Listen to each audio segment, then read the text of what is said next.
रिवर्टन के हर बार का एक सख्त नियम है, मार्कस और कुत्तों का आना मना है। लगता है मैं कुछ ज्यादा ही बेलगाम हो गया था। 5 दिन और 5 रात घर नहीं लौटा, बार में शराब पी, लड़कियों को नचाया, जब तक कि मेरी पत्नी, जो शहर की सबसे अमीर महिला है, ने मुझे रंगे हाथों नहीं पकड़ लिया। वह मुझे घसीट कर घर ले आई और पूरे 10 दिनों तक मुझे सजा दी। अगले ही दिन रिवर्टन के हर बार में यह नया नियम लगा दिया गया। लीडिया की कड़ी नजर के नीचे मैं मजबूरी में अपने दोस्तों को फोन करके समझाता हूँ, अब मुझे पीने के लिए बाहर मत बुलाना।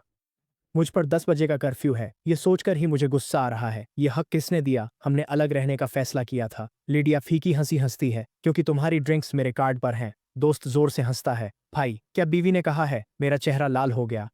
बुदबुदाता हूँ, मैंने ही तो कहा था। खुद से बड़बड़ाना रुक ही नहीं रहा। जो रुके गुलाम देखे हैं, पर मुझ जैसा काबू में कोई नहीं। एक राज है, मेरा पुनर्जन्म हुआ है। मुझे पता है आगे क्या होगा। 1 साल में लिडिया एक कॉलेज के लड़के के प्यार में पड़ जाएगी। वह मुझे तलाक देकर, हमारी शादी तोड़कर, परिवार से नाते तोड़ लेगी। पिछले जन्म में मैंने 10 साल उसका पीछा किया था। अंत में मैं उसे किसी और से प्यार करने से न रोक सका। उसकी खातिर उसने मेरे परिवार की बनाई हर चीज तबाह कर दी। इस बार मैंने जाने देने का सोचा है। बैंक्वेट हॉल में गिलासों की खनक और लोगों की बातें गूंज रही हैं। मैं कोने में बैठा हूँ, पास ही एक हैंडसम लड्डी एच का मैनेजर से बात कर रहा है। क्या तुम उसे हेलो नहीं कहोगे? वह लड्डी एच का थोड़ा असहज है। दास, उसे लोगों का ध्यान खींचना पसंद नहीं। मैनेजर मुस्कुराकर बोला, सच है, वह हमेशा आकर्षण का केंद्र रहती है। तुम्हारे साथ फोटो से तुम्हें नुकसान हो सकता है। वह तुम्हारा भला ही सोच रही है। लड़का थोड़ा शर्मा गया। उसने हमेशा मुझसे अच्छा बर्ताव किया है। पाइक्स कुछ दिन पहले मेरी गाड़ी खराब हुई तो उसने तुरंत नई गाड़ी दे दी। उसने मुझसे यह भी पूछा कि मैं कहाँ घर लूं। उसका मैनेजर उसे देखकर जल रहा है। तो कोशिशें बढ़ाओ, वह तुम्हारी बहुत कद्र करती है। जाओ, उसका दिल जीत लो। वैसे भी उसका पति न के बराबर है। मैंने चुपचाप पेटीट फोर का एक निवाला लिया। वे जिस नाममात्र के पति की बात कर रहे हैं, वो मैं हूँ। उन्हें अनदेखा करने का दोष नहीं दे सकता। लिडिया से शादी के 5 साल बाद भी अफवाहें थमी नहीं हैं। वह मनोरंजन जगत से नहीं है, फिर भी गपशप का हिस्सा बनी रहती है। पिछले जन्म में ऐसी बातें सुनकर मैं जवाब जरूर मांगता, पर पुनर्जन्म के बाद अब मुझे कोई फर्क नहीं पड़ता। मैं जानता हूँ कि उसके इर्द गिर्द के लोग बस कुछ समय के मेहमान हैं। जो उसके लिए बना है वह आ जाने वाला था, पर अब तक नहीं आया। मुझे बोरियत होने लगी है। जैसे ही मैं जाने वाला होता हूँ, एक जोरदार धमाका होता है और फिर चीखें सुनाई देती हैं। एक वेटर से गलती से शैंपेन का टावर गिर जाता है। शराब सीधे उस हैंडसम लड़के के सूट पर जा गिरती है। उस हैंडसम लड़के का चेहरा पल भर में तमतमा उठा और झल्लाते हुए बोला, तुम्हें क्या हो गया है? ये इस सीजन का हाउट कोचर सूट है। सुबह सुबह ही अपने मैनेजर को बुलाओ। वेटर की आंखों में आंसू भर आए। वह धीरे धीरे माफी मांगता रहा और बताता रहा कि वह बस एक कॉलेज का छात्र है जो समर जॉब कर रहा है। लेकिन वह लड़का अपनी बात पर अड़ा रहा। पास जाकर आह भरता हूँ, इसे छोड़ो, सूट के पैसे मैं दूंगा। वह सुंदर लड़का मुझे तिरस्कार से देखता है। बड़ी बातें, ओट के ओर का मतलब पता है क्या? तुम्हें लगता है कुछ चिल्लर से भरपाई होगी? हंगामे से लिडिया का ध्यान खींचता है। वह त्योरियां चढ़ाते हुए आती है। वह सुंदर लड़का सहारा पाकर खिल उठता है। वह दौड़कर उसकी बांह पकड़ लेता है। किसी ने मेरा वह सूट खराब कर दिया है। मैं पत्नी को देखकर मुस्कुरा देता हूँ। दस, सिर्फ एक सूट है, मैं पैसे दे दूंगा। लिडिया ने मुझे घूरा और उस लड़के को दिलासा देने मुड़ गई। बस एक सूट है, कल नया ले आऊंगी, तुम घर जाओ। ये कहकर वह उसे ले गई। पास खड़ा वेटर मंत्रमुग्ध सा वहीं खड़ा रह गया। मुझे पता था लिडिया का पुरुषों पर जादू चलता है, पर इतनी कम उम्र का लड़का भी फिदा हो जाएगा, सोचा न था। मैंने उसे सहानुभूति से देखा और मुड़ गया। उसने पीछे से पुकारा, आज के लिए शुक्रिया, क्या मुझे आपका नंबर मिल सकता है? आई एम सेशन को, मैं तुम्हें बाहर ले जाऊंगा। मैंने हाथ हिलाकर बात टाल दी। कोई बात नहीं, चिंता मत करो। मेरे जाते ही मैनेजर आया और उसे डांटने लगा, तुम इतने लापरवाह कैसे हो सकते हो? अचानक मेरे दिमाग की बत्ती जल गई। मैं झटके से मुड़ा और उस लड़के को देखा। ये वही है।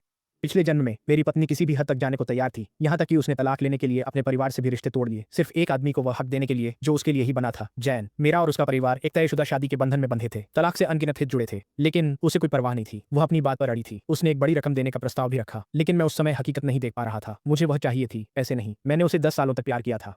आखिर वो कौन सा लड़का था जो अचानक आया और लिडिया का दिल चुरा ले गया? तलाक को रोकने की मेरी हर एक कोशिश ने उसे मुझसे और भी ज्यादा दूर कर दिया। उसने मुझे पूरी तरह तोड़ कर रख दिया और मुझे मजबूर होकर उन कागजों पर दस्तखत करने ही पड़े। बिना प्यार की उम्मीद के मैं अंदर ही अंदर घुटता रहा और तड़पता रहा। लेकिन इस बार मैं किसी और की प्रेम कहानी का विलेन बिल्कुल भी नहीं बनना चाहता। जो मुझसे प्यार नहीं करता उसे मुझे कमतर आंकने नहीं दूंगी। पिछले जन्म में जैन के करीब जाने की मैंने हर मुमकिन कोशिश की। लिडिया ने चेतावनी दी, उसे छूने की कोशिश भी की तो हमारे परिवारों के सौदे खत्म कर दूंगी। मैंने रोते हुए पूछा, उसमें ऐसा क्या है जो मुझ में नहीं? उसने तिरस्कार से कहा, वह खुश मिजाज है, वह हर अच्छी चीज है सिवाय उसकी पृष्ठभूमि के। वह तुमसे बेहतर है। पुनर्जन्म के बाद समझ गई, प्यार में कोई तर्क नहीं होता। इस बार मैं हार स्वीकार करता हूँ। वापस उस हवेली पर जिसकी जमीन का हर इंच बेशकीमती है, विशाल, भव्य और आलीशान, जो हमारे दोनों परिवारों की तरफ से शादी का तोहफा थी। हैरानी की बात यह है कि आज उसकी गाड़ी बाहर खड़ी है। वह घर आ गई। लिडिया लिविंग रूम में बैठी है, पैर पर पैर चढ़ाए। वह मुझे देखती है, वही ठंडी नजर। मैं चप्पल बदलने झुकती हूँ, उस वेटर को याद करते हुए। उसके एप्रन पर एक स्माइली पेन थी, सिर्फ उसके पास। मेरे महंगे कपड़े डीढ़े भी सादे, नीरस और बेजान है। अचानक ये चप्पलें बर्दाश्त नहीं हो रही। मैं उन्हें की तरफ फेंक देती हूँ। अंदर जाकर मैं नंगे पैर लिविंग रूम में आता हूँ। लिडिया मेरे नंगे पैरों को देख भौहें सिकोड़ती है। जूते नहीं? मैं इत्मीनान से उसके सामने बैठता हूँ। मन नहीं है तो नहीं पहनूंगा। लिडिया उपहास में हंसी। कितनी अजीब बात है, तुम्हें क्या हो गया है? मन ही मन मैंने सोचा, तुम्हारा होने वाला पति वही हुआ है। 5 साल की इस तरह शादी ने मुझे खोखला कर दिया है। मेरा वजन लगातार गिरता जा रहा है। वहीं दूसरी ओर लिडिया अब भी बेहद खूबसूरत है। मैंने नजरें हटाकर सीधे उसे देखा। चलो तलाक ले लेते हैं। मेरे कहते ही वह तिरस्कार से हंसी। उसने फोन सोफे पर फेंका और मुझे घूरने लगी। आप मार्कस, आप कौन सा खेल खेल रहे हो? मैं सीधा बैठा और बेझिझक उसकी नजरों का सामना किया। मैं गंभीर हूँ। 5 साल लिडिया, तुम मुझसे कभी प्यार नहीं करोगी। बेहतर है हम अलग हो जाएं। 1 महीने में ऑल्टन एक बिजनेस फोरम होस्ट करेगा। वहां उसकी मुलाकात जैन से होगी जो वहां होस्ट होगा। उससे पहली नजर में प्यार होगा और उसे पाने के लिए वह किसी भी हद तक जाएगी। पिछले जन्म में मैंने बहुत कोशिश की पर मुझे सिर्फ दर्द मिला। इस बार मैं खुद को दोबारा बेवकूफ नहीं बनने दूंगा। लिडिया और जैन के मिलने से पहले ही मैं पीछे हट जाऊंगा। मैं उनकी प्रेम कहानी की राह आसान कर दूंगा। शायद मेरी आंखें सब कुछ बयां कर देती हैं। लिडिया के चेहरे पर तुरंत सख्ती आ गई। उसका मिजाज कभी नरम नहीं रहा। नाराज करने वालों पर वह दया नहीं करती। मुस्कुराती है पर आंखें बर्फ सी ठंडी हैं। मार्कस, क्या मैं अब तुम्हारा खिलौना हूँ? जब चाह शादी की, जब चाह तलाक। क्या तुम्हें लगता है मैं यहाँ खेल खेलने आई हूँ? 5 साल पहले परिवारों ने हमारी शादी तय की थी। लिडिया के व्यक्तित्व को देखते हुए वो कभी भी इस बात को चुपचाप मनाने वाली नहीं थी, लेकिन उस समय उसकी दड़ी बहुत बिमर थी और उस दबाव ने उसे ऐसा करने पर मजबूर कर दिया। लिडिया के लिए यह एक गहरी जिल्लत थी। खुशकिस्मती से उस समय उसका कोई ऐसा नहीं था जिसे वो दिल से चाहती हो। वह पारिवारिक व्यवसाय संभाल रही थी और उसे एक भरोसेमंद साथी चाहिए था। इसलिए उसने 5 साल तक मेरे साथ काम चलाया। मैं मन ही मन एक उदास कड़वी मुस्कान के साथ मुस्कुराता हूँ। क्या तुम वाकई यह नाम मात्र की शादी जारी रखना चाहते हो? लिडिया तीखे व्यंग्य के साथ इन शब्दों का आनंद लेती है। क्या हुआ? क्या तुम अकेला और बेचैन महसूस कर रहे हो? मैं सावधानी से शब्द चुनता हूँ। नहीं, मैं बस। लिडिया खड़ी होकर मेरे पास आती है। वह झुककर सोफे पर हाथ टिका मुझे घेर लेती है। अगर तुम अकेले हो तो मेरे पास क्यों नहीं आए? इसके बजाय तुम तलाक की बात कर रहे हो। क्या वाकई सारा मामला इसी बारे में है? लिडिया से हमेशा एक हल्की सी महक आती है, तंबाकू और परफ्यूम की मिलीजुली महक।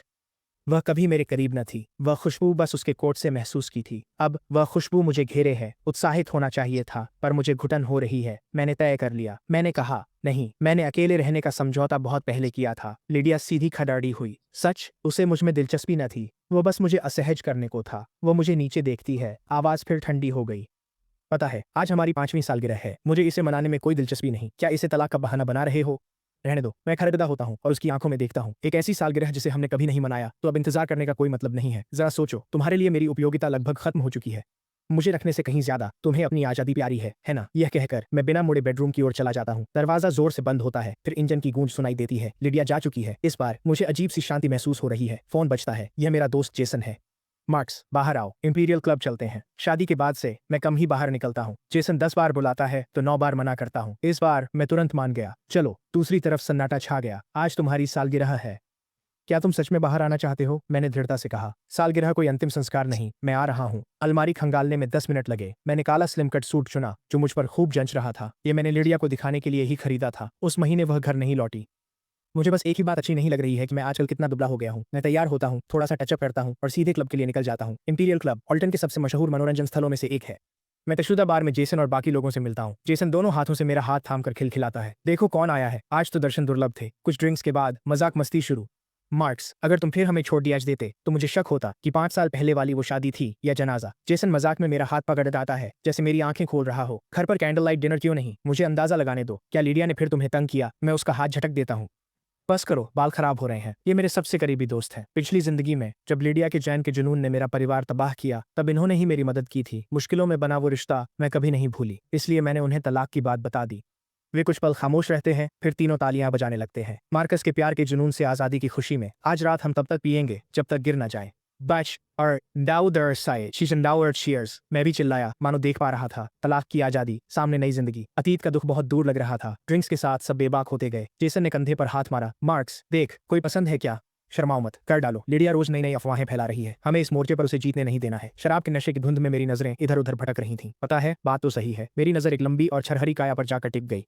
लिडिया कॉलेज के लड़के को पटा सकती है तो मैं भी किसी लड़की को। गिलास उठा, लड़खड़ाते हुए उसके पास जाकर कंधे पर हाथ रखता हूँ। वह मुड़ती है, मासूम और शर्मीली। वह सिर हिलाकर कहती है, सॉरी, मेरा बॉयफ्रेंड है। मैं माफी मांग मुड़ता हूँ पर कुछ कदम चलते ही ठोकर खा गिर जाता हूँ। गिलास गिरकर चकनाचूर हो गया। वह मुझे उठाने झुकी। लो, मैं मदद करती हूँ। मैं उसे देखता हूँ। मेरा चेहरा लाल है। धुंधली नजरों के आगे किसी मतिभ्रम सा उस लड़की का चेहरा लिडिया में बदल जाता है जो मुझे ठंडी नजरों से घूर रही है। मैं उठने की कोशिश करता हूँ पर मेरा हाथ टूटे कांच पर पड़ता है। खून बहने लगता है, आंखों के आगे अंधेरा छा गया, मैं बेहोश हो गया। मार्कस, क्या लगा तुम्हारा परिवार मुझे रोक पाएगा? सपने में लिडिया का बेरहम चेहरा दिखता है जिसमें कोई अपनापन नहीं। मैं टूटा हुआ बिखरे लिविंग रूम के मलबे में पड़ी दीदा हूँ। तलाक की खबर फैलते ही मेरे माता पिता ने उसके परिवार के बुजुर्गों के साथ मिलकर हर तरफ से उस पर दबाव डाला, लेकिन लिडिया ने किसी की एक न सुनी। वह अकेले आगे बढ़ती रही। उसने मेरे परिवार को घुटनों पर लाने के लिए भारी कीमत भी चुकाई। उसके अपने परिवार के बुजुर्गों ने पहले तो उसकी निंदा की थी, फिर धीरे धीरे उन्होंने उसकी मदद की और अंत में उन्होंने जेन को स्वीकार कर लिया। लिडिया के कड़े संरक्षण में उसने धीरे धीरे उसके माता पिता की मंजूरी हासिल कर ली। लिडिया, मैं तुमसे 10 सालों से प्यार करता हूँ। क्या तुम्हें मेरे लिए कुछ महसूस नहीं होता? मैंने चेहरा हाथों से ढक लिया, आंसू उंगलियों से बह रहे थे। मार्कस, मैंने तुम्हें सब खत्म करने का मौका दिया था, जो तुमने इसे ठुकरा दिया। लिडिया मुझे पत्थर सी ठंडी नजरों से देखती है। तभी उसके फोन पर एक खास रिंगटोन बजती है। जेन की चहकती आवाज गूंजती है, डार्लिंग फोन उठाओ, डार्लिंग तुम्हारी कॉल का इंतजार है। उस अंतरंग रिंगटोन को सुन लिडिया को जाते देख मेरी दुनिया घूमने लगती है। सीने में एक तेज दर्द उठता है। झटके से हाँफते हुए जागा, जोर से हाँफ रहा हूँ। अपने कमरे में हूँ, बाहर सूरज चमक रहा है, पक्षी चहचहा रहे हैं। मैं घर कैसे पहुंचा? क्या वह लड़की मुझे लाई है? मैं पट्टी बंधे हाथ को देखता हूँ और उंगलियां धड़कती कनपट्टी पर दबाता हूँ। उसे ढूंढने ही वाला था कि बाहर से लिडिया की आवाज आई, तुम लोग मेरे बिना मजे करो। मुझे कोई दिलचस्पी नहीं। वह दूसरी मंजिल की रेलिंग पर सुस्त और आकर्षक अंदाज में खड़ी है। दरवाजे पर टिके मैं उसे आते देखता हूँ। उसे कहाँ छुपाया है? लिडिया की भौहें तन गईं। वो कॉलेज वाली लड़ी डीएच की। मैं उसे देखता हूँ। तुम्हारे सिवा किसी और का मुझे प्रभावित करना दुर्लभ है। वैसे भी 1 महीने में लिडिया किसी और मर्द के लिए पागल हो रही होगी, तो बेहतर है कि मैं इस दर्द को कम करने के लिए जल्दी ही कुछ ढूंढ लूं। मेरे इतना कहते ही लिडिया का चेहरा गुस्से से भर जाता है। वो मेरी कलाई पकड़ती है और मुझे खींचकर वॉक इन क्लोजेट में ले जाती है। कपड़े बदलो अभी। शाय, किसने कहा तुम ऐसे कपड़े पहन सकते हो? ऐसे मैं अपने साधारण शरीर को देखता हूँ। ये कपड़े ही तो सब कर रहे हैं, ये मुझ पर लागू नहीं होता। और कब से एक ऐसी औरत को हक मिला कि मैं क्या पहनूं जो मुझसे प्यार ही नहीं करती? लिडिया, उस दिन तुम और वो लड़का, क्या सच में तुमने साथ कमरा लिया था? मैं हिलती नहीं, बस उसे शांति से देखती हूँ। इससे तुम्हें मतलब नहीं? हमेशा की तरह रूखा जवाब। मैं क्या करूं? इससे तुम्हें मतलब नहीं? तलाक नहीं तो हम अपनी अलग जिंदगी जिएंगे। मैं उसे घूरता हूं। इतने सालों बाद भी प्यार नहीं मिला। इस खालीपन के लिए कुछ रोमांच ढूंढना होगा। तो ऐसा होता है बेपरवाह होना। ये वाकई आजादी का एहसास है। अब उसके मिजाज को खुद पर हावी नहीं होने दूंगा। लगता है मैंने खुद को फिर पा लिया है। वह बाहर जो चाहे करे, पर उम्मीद करती है कि मैं घर पर चुप बैठा रहूं। लिडिया भी वैसी ही है, प्यार नहीं करती पर पत्नी होने का रौब झाड़ती है। ठंडी हंसी, ऐसे शरीर के साथ तुम्हें कौन चाहेगा? मैं देखता हूँ, साधारण शर्ट, मामूली मांसपेशियां, कुछ खास नहीं। मैं उसका हाथ झटक कपड़े ठीक करता हूँ। मैं खाऊंगा, कसरत करूंगा और औरतों को रिझाऊंगा। मार्कस, क्या पागल हो गए हो? लिडिया भड़कती है। तुम्हें हो क्या गया है? मैं जिस मार्कस को जानती थी वह स्थिर, संयमित और विचारशील हुआ करता था। इंट्रैक्शन के लापास्टी मस मशन की वह ऐसी बातें कैसे कह सकता है? पिताजी सुन लेते तो उन्हें दिल का दौरा पर DDH जाता। असली पागलपन से बचने के लिए मुझे थोड़ा पागल बनना होगा। जेन के बिना वह तलाक नहीं लेगी। अरेंज मैरिज खत्म करना आसान नहीं। वह बहुत चतुर है। नफा नुकसान तौलना उसकी आदत है। मैं उसे किसी और का होते नहीं देख सकता। तो मुझे तलाक दे दो, मैंने फिर से कहा। सपने देखते रहो मार्कस। सीन जिसको मैं चाहती हूँ तुम शादी का जीवन भर पछताओ। लिडिया शांत हुई, मानो मन पढ़ लिया हो। अलग जिंदगी चाहिए, ठीक है, वैसा ही होगा। मैं दंग था। मुझे तड़ीएच पाने को वह यहाँ तक गिर गई। शादी का बोझ उसके दिल पर इतना गहरा घाव है, अंदाजा न था। दिमाग सुन्न था। लिडिया ने मुझे बाहों में खींच लिया, होठों पर जीभ फेरी। उसकी नजरें समझना नामुमकिन था। Her gaze unreadable। क्या मैं उस शरीर पर काम करने में तुम्हारी मदद करूं? नहीं, मैंने उसे झटक दिया। जिन्हें अलग होना है उन्हें छूना बंद करना होगा। लिडिया ने आंखें सिकोड़ी। उसकी नजरें कुछ तलाश रही थीं। उसने मेरी ठुड्डी पकड़ मुझे अपनी ओर देखा। क्या तुम मार्कस के जुड़वा हो? उसे स्टाइल, वो 10 साल का प्यार इतनी जल्दी यूं ही नहीं बदलता। फीकी मुस्कान, जरा अंदाजा तो लगाओ। मार्कस, शादी कोई ऐसा मजाक नहीं है जिसे तुम छोड़ दी सको। मॉन्स I'm high she was for she must to intercesh। बहुत कुछ दांव पर है। तुम्हारे ड्रामे के लिए वक्त नहीं। अकेलेपन से डरकर बाहर जाना है। वह मेरे कान में फुसफुसाती है, तो संभल कर। किसी अनहोनी की जिम्मेदारी मेरी नहीं। मैं मरकर जी चुका हूँ। मुझे इन सब से ऊपर होना चाहिए था, पर अचानक मैंने उसके चेहरे पर तमाचा जड़ दिया। हथेली जल उठी। उसके गाल पर निशान उभर आए। उसने चेहरा घुमाया। थप्पड़ के बाद भी उसकी गर्दन और चेहरे की खूबसूरती वैसी ही प्रभावशाली थी। वह बेहद हसीन है। धीरे से मुड़ती है। आंखों में कातिल तेवर है, जैसे अभी गला घोंट देगी। हाथ कांप रहा है, डर से नहीं। उस थप्पड़ के झटके से मेरा घाव फिर से खुल गया। खून तेजी से बह रहा है। लिडिया मेरे हाथ को देख मुड़ जाती है। पीछे बस अपनी ठंडी दूर होती पीठ छोड़ जाती है। मैं पट्टी से रिश्ता खून देखता हूँ। सोचता हूँ ये ठीक है, उस अंदरूनी घाव से बेहतर जो मैंने पिछले जीवन में सीने में सहा था। उस थप्पड़ के बाद लिडिया फिर गायब हो जाती है। वह गपशप कॉलमों में दिखती है, मर्दों के बीच भटकती, क्लबों में, बोर्ड रूम में, पर घर कभी नहीं आती। मैं दिन गिन रहा हूँ। लिडिया के जैन से मिलने में बस 2 हफ्ते का समय बचा है।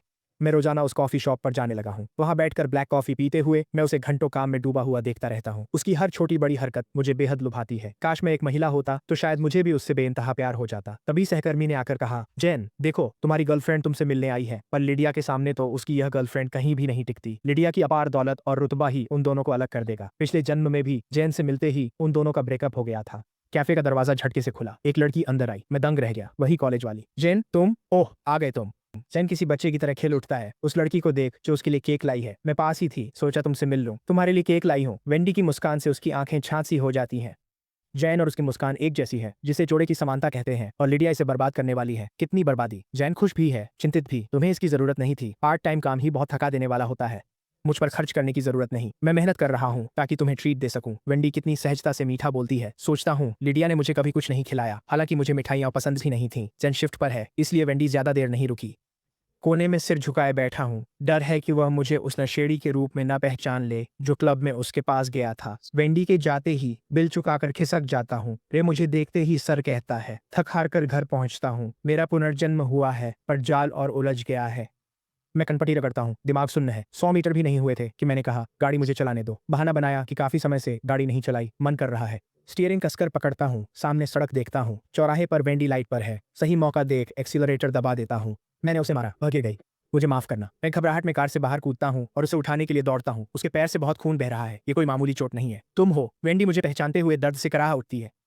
मैनेजर से उसे तुरंत अस्पताल ले जाने को कहा। वेंडी नाम की वह 21 साल की छात्रा है। अस्पताल की बेंच पर बैठकर मैं उसके सेव के नंबर को घूरने लगा। उदासी मुझ पर छा गई। आखिरकार मैं उतना महान नहीं जितना सोचा था। बदले का एक ही तरीका है, आग का जवाब आग। अगर जैन मेरी पत्नी ले सकता है तो मैं उसकी गर्लफ्रेंड क्यों नहीं?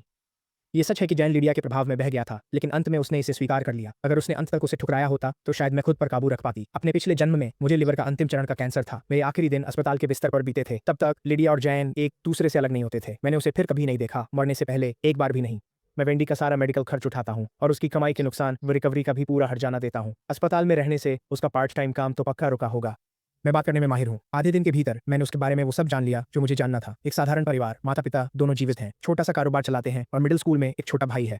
लिडिया उसका बॉयफ्रेंड छीन ले, इसमें हैरानी नहीं। फिक्र न करो, मैं आता रहूंगा। जाने से पहले मैंने चेहरे पर भाई जैसा भाव और सौम्य मुस्कान ओढ़ ली। सन, कोई नहीं, मैं जवान हूँ, जल्दी ठीक हो जाऊंगी। वेंडी मुस्कुराकर दांत दिखाती है, मासूमियत से देखती है। मैं इतनी भी उम्रदराज नहीं हूँ, 27 साल की हूँ, 72 की नहीं। लेकिन 5 साल की दम घोटू शादी और लंबे समय से भूख न लगने की समस्या ने मुझे अंदर और बाहर से बूढ़ा कर दिया है। घर जाते समय मैं एक फार्मेसी पर रुकती हूँ और ढेर सारे सप्लीमेंट्स ले लेती हूँ। रे, किसी होम सर्विसेज एजेंसी से संपर्क करो। कुछ भरोसेमंद स्टाफ ढूंढो, कोई ऐसा जो अच्छा खाना बना सके। बेहतर होगा अगर उसके पास न्यूट्रिशनिस्ट का सर्टिफिकेट हो। मैं पिछली सीट पर सप्लीमेंट्स से घिरी बैठी हूँ और निर्देश देती हूँ। जी सर, रे जवाब देता है। लिडिया से शादी पर परिवारों ने स्टाफ रखने को कहा। मैंने मना कर दिया। घर में किसी का होना दखल लगता था। यह हमारी कल्पना के जीवन में खलल डालता, और नतीजे सामने हैं। मुझे नया जीवन मिला है। सपने देखने का वक्त खत्म। घर पहुंचकर मैं आगे और इस सप्लीमेंट के थैलों के साथ पीछे आता है। दरवाजा खोलते ही लिडिया सीढ़ियों से उतरती है। वो अपनी कफ ठीक करती है, सहज पर शालीन। रे, काम हो गया, मैं कहता हूँ। रे सप्लीमेंट मेज पर रख। लिडिया को झुककर अभिवादन कर निकल जाता है। 1 घंटे में कॉकटेल रिसेप्शन है। तुम्हारे माता पिता वहां होंगे।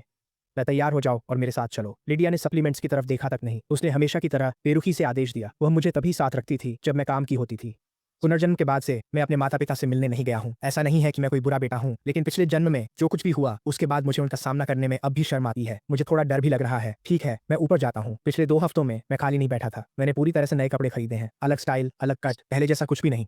मैं शानदार स्लिम कट सूट चुनता हूँ जिसके कॉलर पर बारीक काम है। मैं दुबला हूँ और लंबा भी, ये मायने रखता है। दुबला दिखने के बावजूद मैं बेहतर महसूस कर रहा हूँ। तैयार होकर मैंने एक शानदार घड़ी पहनी। रोशनी में ये सबका ध्यान खींचेगी। अब मैं खुद को रोकने के बजाय खुलकर सामने आ रहा हूँ।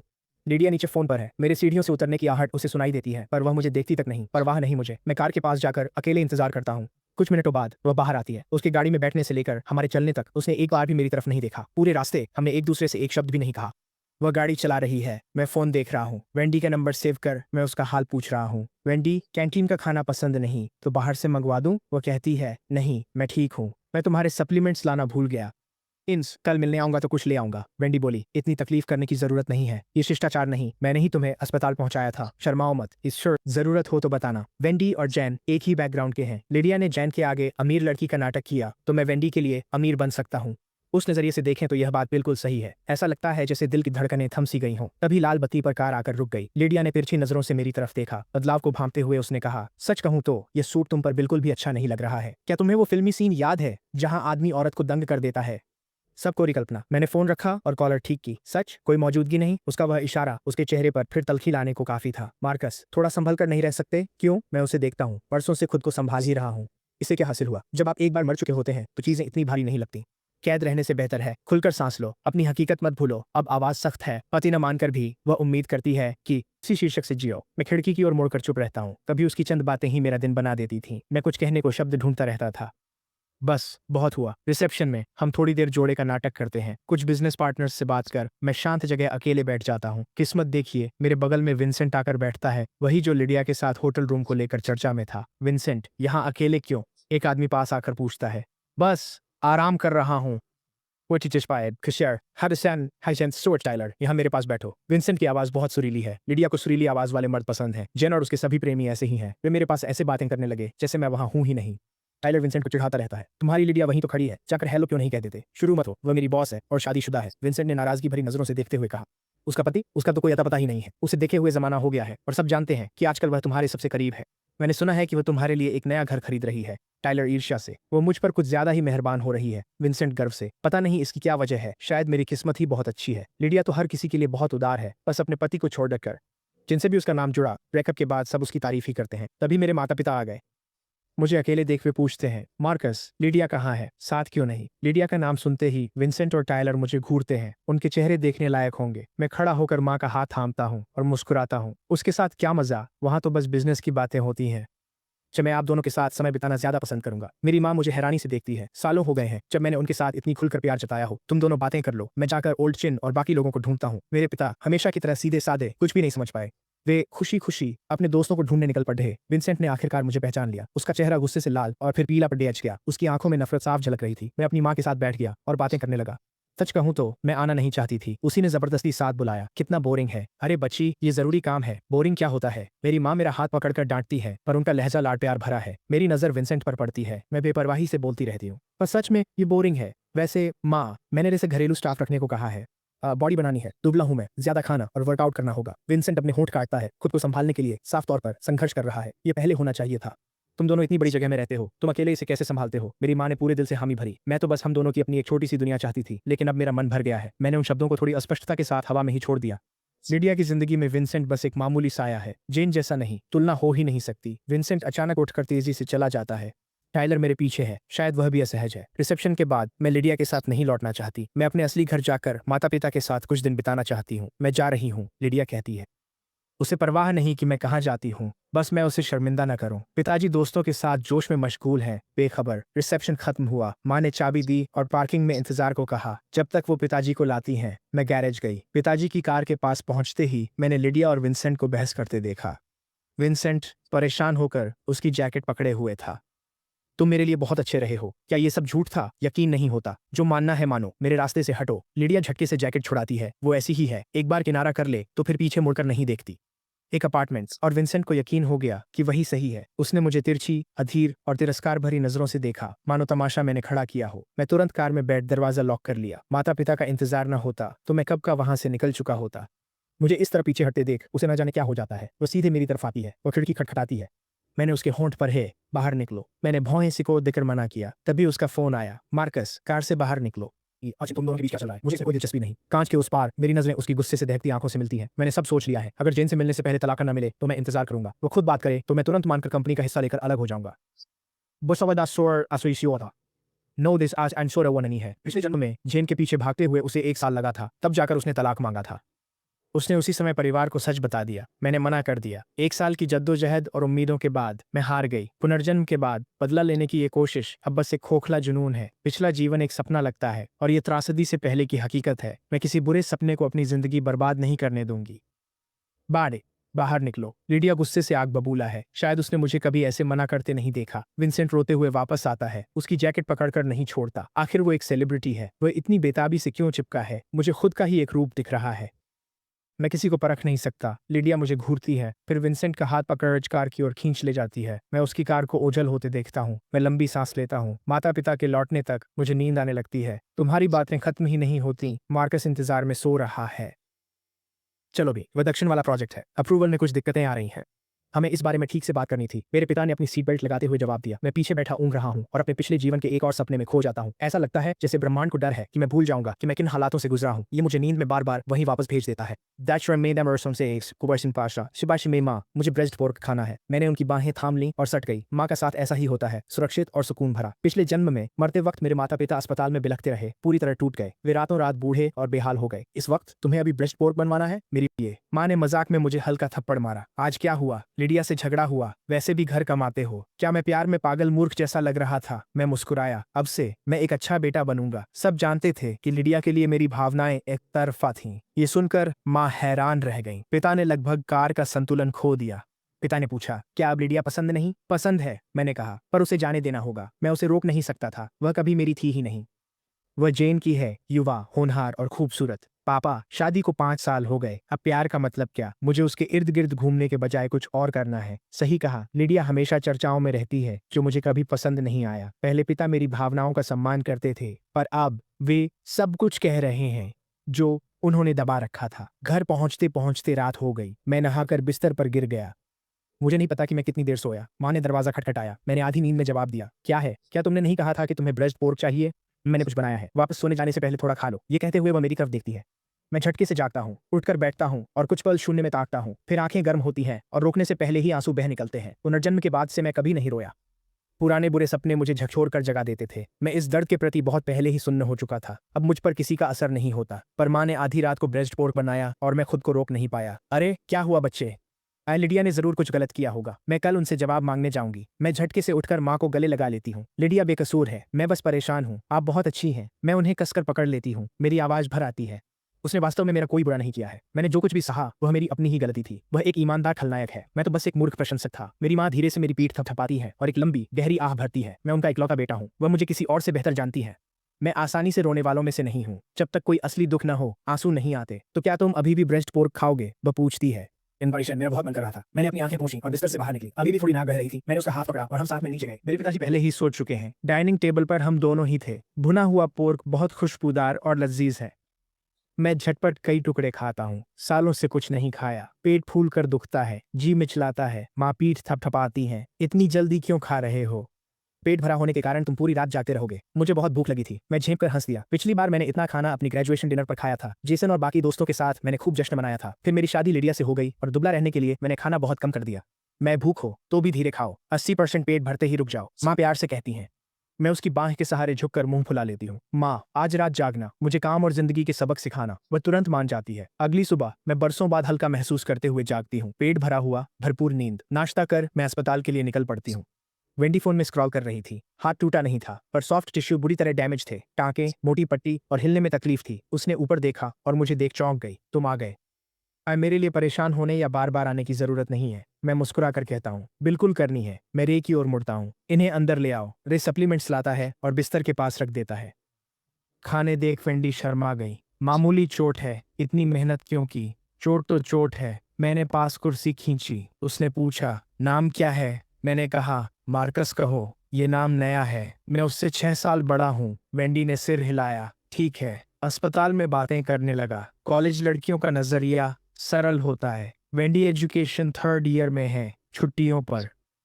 अपनी पढ़ाई का खर्च खुद उठाती एक मेहनती लड़की अपने खुशमिजाज बॉयफ्रेंड और ग्रेजुएशन के बाद नौकरी पाकर शादी करने का सपना बताती है। तभी मेरे मुंह से एक बदतमीज हंसी निकल गई। मैं संभल जाता हूँ। वेंडी हिचकिचाती है। किस बात पर हंस रहे हो? मैं नाक सहलाते हुए कहता हूँ, कुछ नहीं। तुम्हें देख कॉलेज के दिन याद आ गए, जब मेरे भी ऐसे ही सुनहरे सपने थे। वेंडी उत्सुकता से देखती है। तुमने किस यूनिवर्सिटी से पढ़ाई की है? मैं उसे गौर से देखता हूँ। Alton university. वैसे सोचूं तो लिडिया और मैं दोनों ही उसी स्कूल में जेन और वेंडी के सीनियर हैं। वेंडी का चेहरा खिल उठता है। तुम मेरे सीनियर हो। मैं मुस्कुराते हुए हामी भर देता हूँ।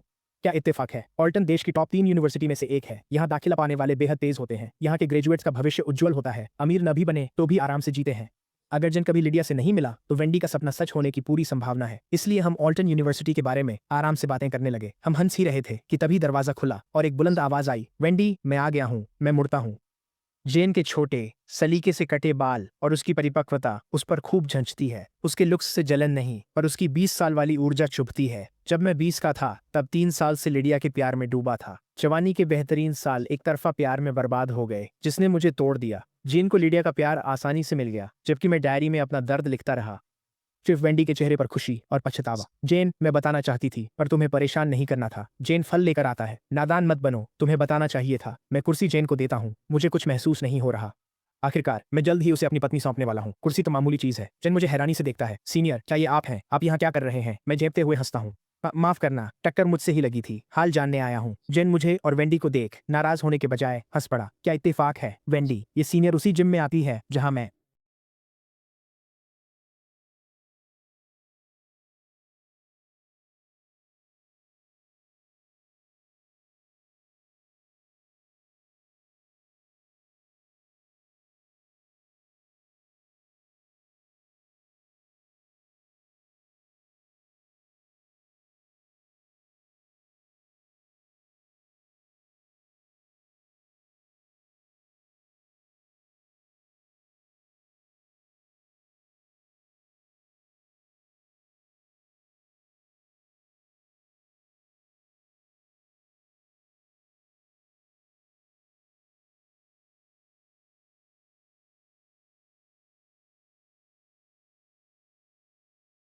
After leaving the hospital, I tell Ray to take me back to Crestwood Manor, the estate where Lydia and I live. My herbal medicine packages are there. I need to pick them up. I'll brew and take them daily at home. Combined with my mother's cooking, I should be able to gain 10 pounds of muscle within the month. The medicine packages are still sitting on the living room table, untouched. Whether Lydia came home last night and what happened with Vincent, I have no idea. Just as I pick up the packages and head for the door, Lydia's silhouette appears on the stairs. She looks down at me from above, eyes filled with displeasure. Why is she home again? Under normal circumstances, she shows up once every 3 months. I look up at her, composed. You went after Vincent? I never interfered with any of your past rumors. I didn't want to break the pattern. Lydia is expressionless. Is that so? Then their resources getting cut off? The rumors flooding the internet all coincidence? So she's known all along what I've been doing, and she never stopped me, because those men were just entertainment to her. Nothing like Zane would be. In my past life, just wanting to speak with him once was enough for Lydia to want to tear me apart. I won't deny it. You gave every one of them money and opportunities. That counts as marital assets. Getting some of it back in my own way seems fair. Lydia comes down the stairs, commanding the entire room. Then why didn't you take it up with Vincent directly last night when you saw him? I gave him an apartment. Half of that is yours. Has something gotten into her? I frown. Why is she wasting words on me like this? In at most a year, she'll be the one asking for a divorce. She'll be handing me a fortune. Why would I care about one apartment? I move to leave. I've made my peace with it. Vincent isn't the first, and he won't be the last. I can't keep up with all of them. I should have just sent Ray in for the packages. It's only when I step out the door that I feel her cold gaze finally lift. I toss the medicine packages onto the back seat and tell Ray to drive.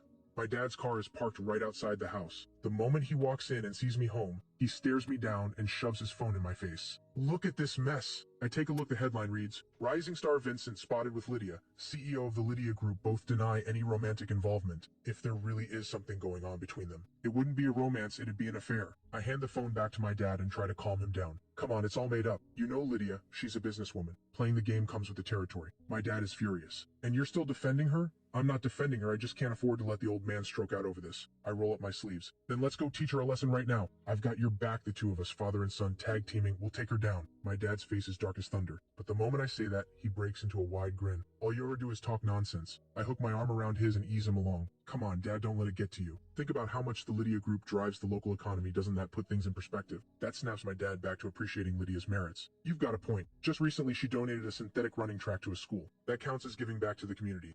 I jump in quickly. Exactly. While we're talking, my mom has the table set. Calling us over for lunch, every dish is one of my favorites. It's a warm, comfortable meal, but my dad has to rush back to the office. So the afternoon is just the two of us, me and mom. A few of her friends come over for mahjong, 4 women around the table chatting and playing away. I stretch out on the sofa and pull up the news article. Vincent explains that the two of them are just friends. Lydia has been planning to invest in a production, so they've been meeting often to discuss the project. Looks like Lydia is opening her wallet again. She's always been generous when it comes to this sort of thing. Without realizing it, I drift off on the sofa, and it's Jason's call that jolts me awake. No need to guess he's calling to drag me out to a bar. Jason is hollering on the other end. Marcus, get over here, drinks and beautiful women. I ask casually, how beautiful? Jason goes on and on in his usual over-the-top way. Bottom line, drop dead gorgeous. Get here fast. Aaron's already here. Sean's out of town for a gig. He can't make it. Ever since they found out I'm pushing for a divorce from Lydia, these guys have been taking turns pulling me out. Whether it's dinner, karaoke, or going on shopping sprees, they never let me sit still. I know they're worried I'll fall apart. They're trying to keep my mind off things. And honestly, I need it. Otherwise, my mind drifts back to everything that happened in my past life. I hang up, and Jason's already texted me the address. Half an hour later, I'm out the door, feeling sharp. Jason has worked his way through just about every club in the city, big and small. He knows exactly where the best drinks are and where the most beautiful women go. The women he's brought along tonight are genuinely impressive. They look like minor celebrities. I've had a bit too much, my stomach is turning.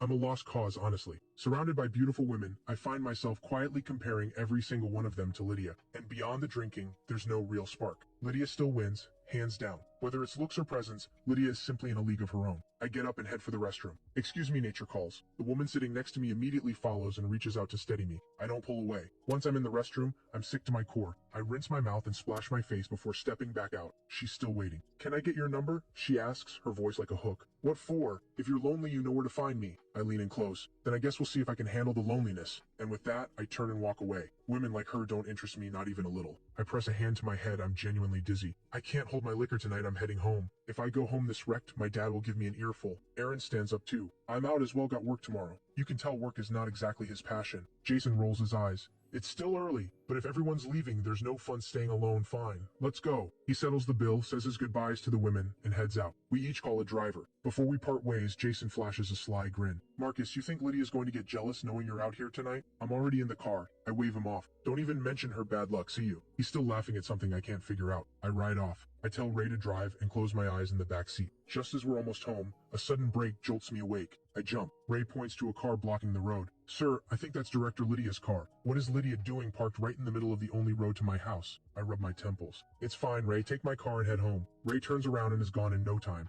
It's only a 5-minute walk from here. I walk around the car and start heading home on foot. Lydia steps out and plants herself in my path.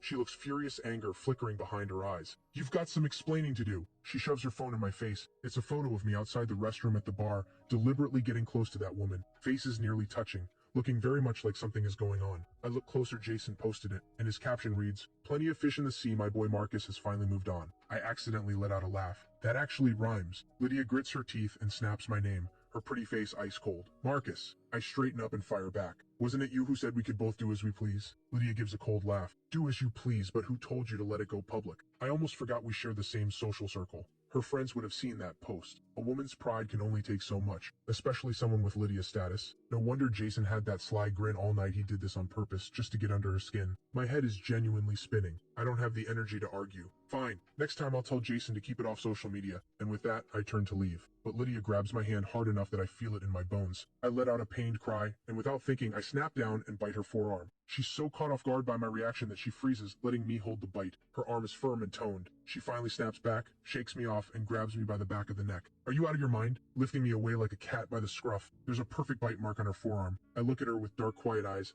and a bitterness I have nowhere to put rises up inside me. I've loved her for so long without leaving a single mark. Yet Zane, who came after, left countless. I saw it more than once in my past life. Leaving this mark, it fills a gap I never got to close. I wipe the corner of my mouth. There's a faint taste of blood. You have no right to question me. All these years, the rumors about you and other men. Did I not lose face? Did no one laugh at me? Lydia stares at me coldly. Didn't you bring that on yourself? Did anyone force you to agree to marry me in front of your grandfather? Of course not. Back then, if anyone had tried to stop me, I'd have fought them off with everything I had. I believed that over time, she would come around, that she'd eventually feel something. I throw it right back at her. You're right. I brought it on myself. But people change. I've made my peace with it. I just want to be free. Is that not allowed? Lydia's answer is as cold as ever. No. You chose the wrong path, now you pay the price. I let out a slow breath and look at her. Do you believe me when I say one day soon, you'll be the one asking for the divorce? You'd love nothing more than for me to disappear from your life entirely. Lydia looks at me with cool indifference. Marcus, what kind of fantasy are you living in? Her spite runs deep, willing to hurt herself just to hurt me more. Why won't you believe it? She will let me go, I'm sure of it. But tonight, I've had too much to drink.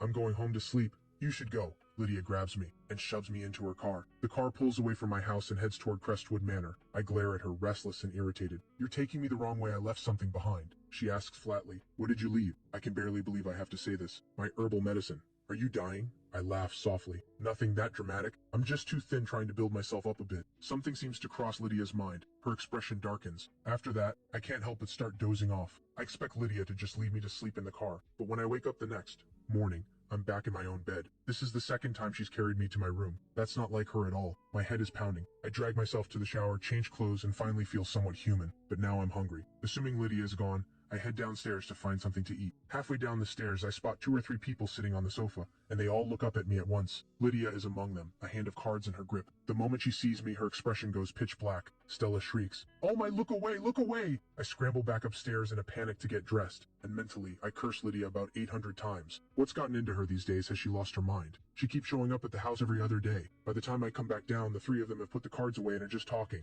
Lydia has a small circle of close friends. I know who they all are, just not well. There's Stella, Naomi, and Monica. all from prominent, wealthy families. Naomi is the exception. Instead of joining her family's business, she went into medicine. They all know Lydia has no feelings for me, and in their eyes, they've never once seen me as her husband. In my past life, they even helped her pursue Zane. Except for Naomi, all three watch me descend the stairs, then watch me head to the kitchen. Without a word, I make myself a bowl of egg noodles like no one else is there. Lydia stands. Let's go. Stella and Monica nod and follow her out. Moments later, I hear engines starting outside. I slurp my noodles without a second glance at their departure. After eating, I tidy myself up and head to the hospital. Today's main purpose is a checkup, with a visit to Wendy on the side. I register at the hospital and go through the standard procedures. Fortunately, nothing serious, just some mild inflammation. I pocket the results and head up to see Wendy. A cheerful young nurse calls out, "Dr. Naomi, are you off? Want to grab dinner?" I've just stepped into the ward when I catch this. Not far ahead, Naomi stands slender and composed, with a cool, understated face that sets her apart even within Lydia's glamorous circle, a lotus rising from the mud. Every heiress in that circle is an expert at living it up. But Naomi is the only one who chose medicine. At most, she joins Lydia and the others for drinks or games. She's never been linked to any man.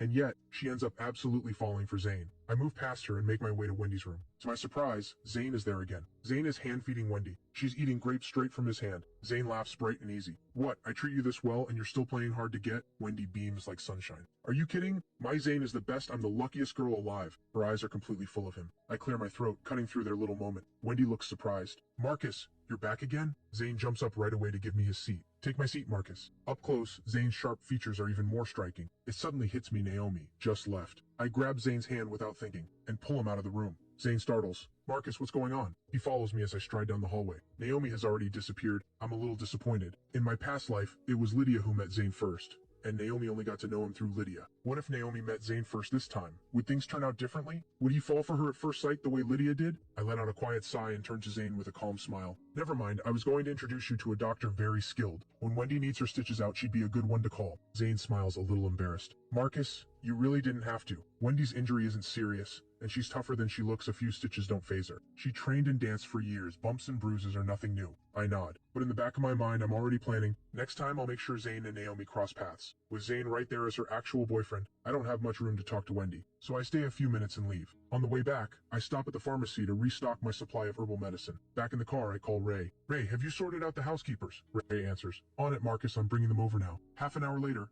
I arrive back at Crestwood Manor. Ray beat me there. The housekeepers are already in position, each one busy with her assigned duties. Ray handles logistics like this exactly the way I like. When I walk in, Ray introduces me to the housekeepers. They bow slightly and greet me in unison. "Good day, sir." I nod and hand the herbal medicine to the most composed-looking one. "Brew it and bring it to me when it's ready." And with that, I head inside to rest. A little while later, she comes to me with the medicine and says politely, "Sir, your medicine is ready." I stare at the dark, murky liquid on the table, then look up at her bright, attentive face and ask, "What's your name?" "My name is Linda, sir." I give her my warmest smile and wave a hand. "Wonderful. Thank you, Linda. That'll be all." Linda nods and turns to go, but my eyes stay on her as she walks away. In both looks and manner, Linda bears an uncanny resemblance to Zane 7 or 8 parts out of 10. It strikes me just how strange this world can be, like a row of dominoes teetering on the edge. I accidentally befriend Zane's girlfriend, and now I've hired Zane's mother. I send Ray a message asking for the housekeeper's files, and I go straight to Linda's profile. The emergency contact is usually a spouse. When I see the name listed there, the corner of my mouth curls up. Linda and Harold, two names I know very well. My investigation into Zane in my past life didn't turn up much, but I did manage to find his parents' names. This game just keeps getting more interesting.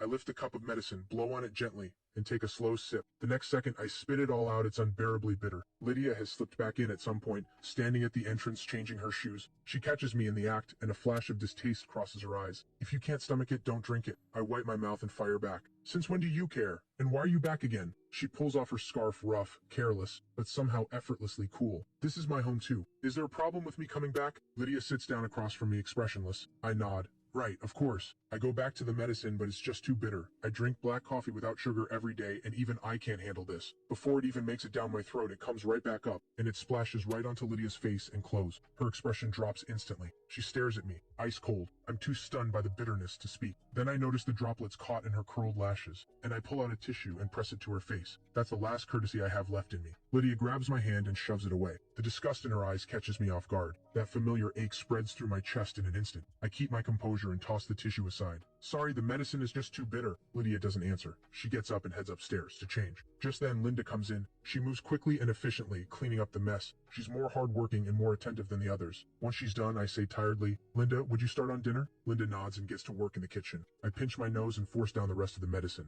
Eating more alone won't fix anything I need to get my whole system in order before I can build any real strength. Once the medicine is down, I go upstairs to the study. I open a sketchbook covered in dust and take out painting tools that haven't been touched in years. I start painting, alone, and the focused, absorbed energy fills the entire room. I lose myself in the work, letting memories of everything I've been through drift through my mind. When, without warning, Lydia pushes open the study door. That noise is unbearable, she snaps. I was already thinking of stopping, but hearing her say that ignites something in me. In my past life, I put away the brushes I loved because she said the same thing. No wonder Jason and the others called me an idiot. Out of spite, I drag the brush across the canvas, letting out a grating screech, and Lydia's elegant brows lock together instantly. I set the brush down and say, very calmly, then let's get a divorce. Once we're divorced and living apart, I could bang a gong and you'd never hear it. Lydia scoffs. As if we need a divorce for that, we already live separately. I'm genuinely confused. Then why do you keep coming back? What is it that keeps drawing her here? Surely not me. Lydia seems thrown off by how sharp-tongued I've become. Her expression sours further. With her temper, she should have walked out by now. One phone call and she could be somewhere far more welcoming. But she swallows her anger and turns it back on me. Marcus, it sounds like you'd rather I stay away. Found someone new? Could it be that she suspects me of cheating and she keeps coming back to catch me in the act? My eyes go wide. Is there? Didn't you say as long as nothing goes public, it's fine? Lydia seethes.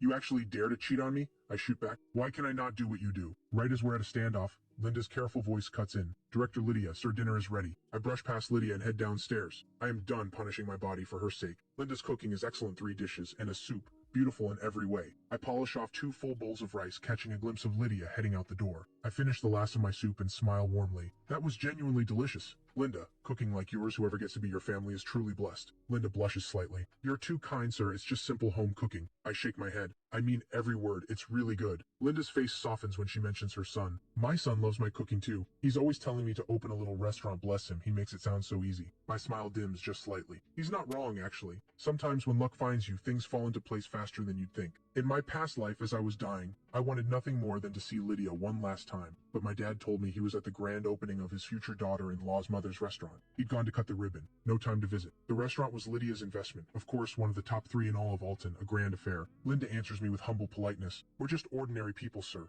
Luck doesn't really come our way. I want so badly to tell her luck when it comes is unstoppable. Linda, what if your son makes a very good match? You don't need to sell yourself short. The moment that changes everything for your family is less than 2 weeks away, but I hold my tongue. I watch Linda's slightly awkward smile, then push back from the table and leave. Zane's family are not bad people, I'll give them that. In my past life, his parents were firmly against the relationship. Their son, still in university. Carrying on with a married woman scandalous by anyone's standards. But over time, Linda and Harold were worn down by Lydia's persistence and eventually came around. What they never stopped to consider was that while everyone getting what they wanted, I, the lawful husband, was living through the most unbearable agony of my life. After a shower, I settle comfortably into bed and scroll through my phone as usual before sleeping. I come across a news item about Lydia enjoying herself at a bar with Stella and 2 or 3 handsome men in tow. Lydia generates attention everywhere she goes. Her status alone makes headlines. She could be eating street noodles on the curb and it would still go viral. As her husband, I'm a regular fixture in the comment sections. Her husband has the patience of a saint. If that were my wife, I'd lose my mind. Easy to say until it's happening to you. Since Lydia's marriage, the rumored men in her life have been countless. Some pity me, some envy me, some just laugh. I let it all wash over me. Just as I'm about to drift off, Sean's call yanks me back. His voice is tense. Marcus, get here now. Something's happened. What is it? Slow down.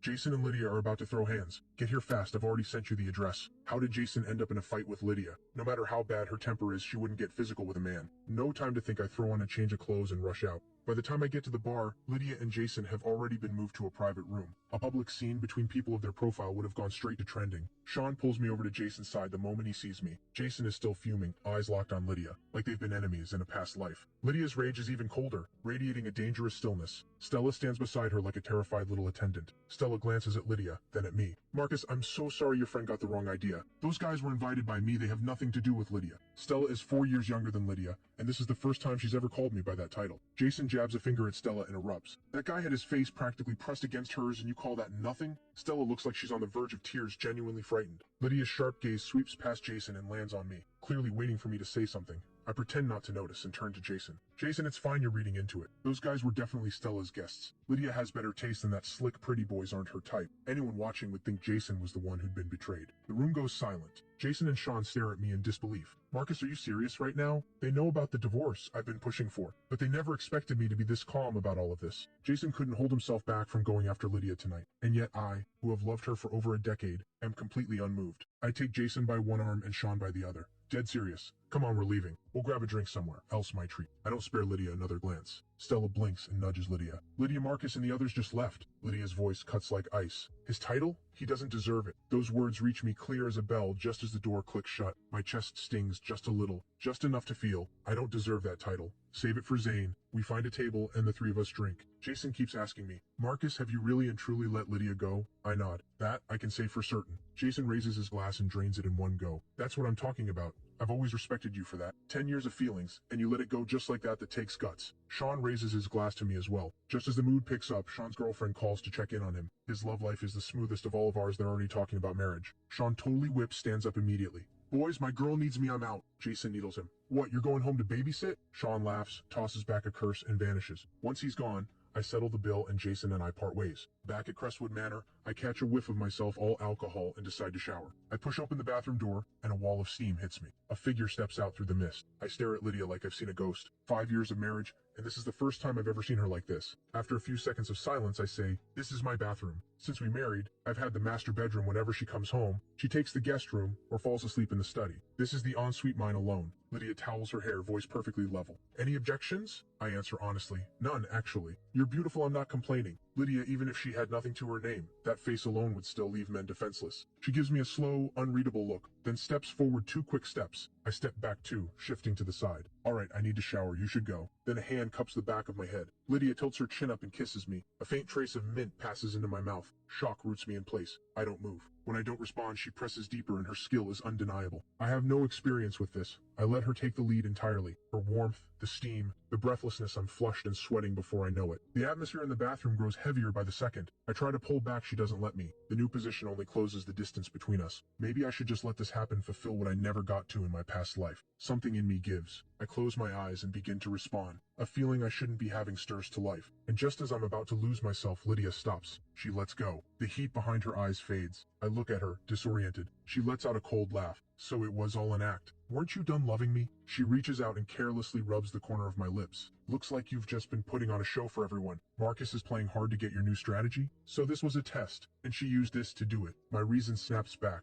I straighten my clothes and hold myself steady. I look down at her, and something in me feels both sad and absurd. Was that really necessary? I don't play games like that. You're just not used to me, being distant. Like a loyal dog that suddenly stops wagging its tail, it throws you off. But you'll get used to it. Lydia tilts her head, amused. Are you calling yourself a dog? I grip my disheveled collar and answer quietly. Don't you already know the answer? She's no naive girl, of course she knows. I confessed more times than I can count. She never took it seriously. Many men have loved her. The only thing that set me apart was that I married her. Lydia gives a light, satisfied laugh. Go shower. And with that she walks out. I close the door quickly and rush to the mirror. My face is flushed red. I could kick myself. All she had to do was toy with me for a moment, and I nearly fell apart. I take 3 minutes breathing, remembering until the calm returns. I shower and go to bed. Lydia is gone. The sound of her engine fades into the night. I watch her car disappear into the dark. She won't be back for a while. Tonight confirmed it for her. I'm still in her grip, and she can keep treating my feelings as something disposable. The next morning, I have Ray drive me to the hospital. I dress deliberately, a charcoal slim-fit suit, going for a composed, authoritative look. I arrive and set flowers by Wendy's bedside. My voice comes out low and smooth. Wendy, how's the arm? Wendy puts down her phone. Much better, Marcus. The doctor says I can go home tomorrow. I settle into the chair beside her and adjust my cuff. That's good. Your boyfriend didn't come today? Wendy smiles, soft and sweet. He's at work. We're both part-timing to ease the financial load. I nod and keep the conversation light. I pull up my phone, glance at it, and act startled. How is my phone already dead? Wendy points to the bedside table. There's a charger here, Marcus. I take the charger and deliberately lean over to plug it in, my body hovering just above hers, deliberately close. By the time I straighten up, her face is bright red. Genuinely innocent, I think to myself. Out of the corner of my eye, I catch Naomi in the doorway, watching me with a deep, measured gaze. When did she get here? She saw the whole charger. Stunt. That's awkward. My smile goes hollow. Dr. Naomi, what brings you here? Naomi steps in, calm as ever. Covering a shift. She checks Wendy's injury and gives a few brief instructions. I stand to the side watching, feeling oddly guilty. Naomi has always been a little different to me. In my past life, the only thing that ever connected us was working together against Lydia. Before that, we were strangers. She never wronged me, and in the end, she was the one who searched for doctors on my behalf. She gives me a look. Step outside with me.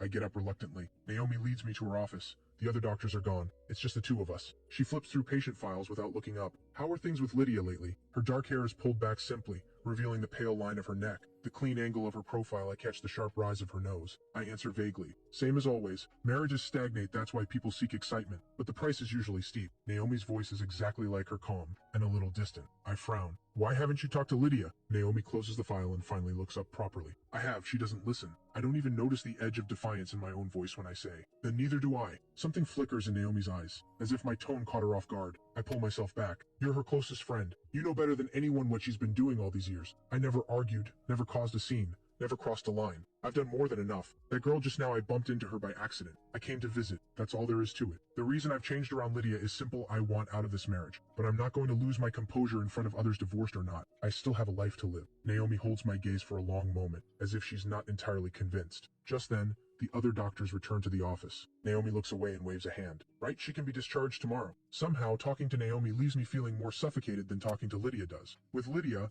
I've thrown caution to the wind. The worst that happens is divorce, and that's what I'm waiting for anyway. But with Naomi, I feel like I've been caught, like something I shouldn't have done has just been found out. After leaving Naomi's office, I was planning to head back to Wendy's room to keep working that calm, refined impression I'd been building. But I stop, and I turn and go straight back to Naomi's office. I sit across from her and lower my voice. Dr. Naomi, would you like to grab dinner? I've had a lot on my mind about my situation with Lydia lately. I'd like to talk it through with someone, as if that's the real reason. What I actually want is to get Naomi and Zane in the same room as soon as possible. Naomi looks at me, mildly surprised. The two of us, we've never even had a proper greeting before, let alone a meal. But this touches on her close friend's marriage, and she understands how much is at stake between the two families. After a moment's thought, she agrees. All right, tonight works. I'm free. I pull up my phone with enthusiasm, open my contact QR code, and hold it out to her. Perfect. I know a place the coffee there is incredible. Add me and I'll send you the location. Naomi glances at the code, then picks up a pen and holds it out. No thanks. Write it down. I stare at her. Is she serious? Absolutely old-fashioned. I take the pen without a word. I scrawl the address on a scrap of paper. I set the pen down with a smile. The Rendezvous Cafe, 8:30 tonight. I walk out in a genuinely good mood. At 8 o'clock tonight, Naomi won't find me at that cafe. She'll find Zane.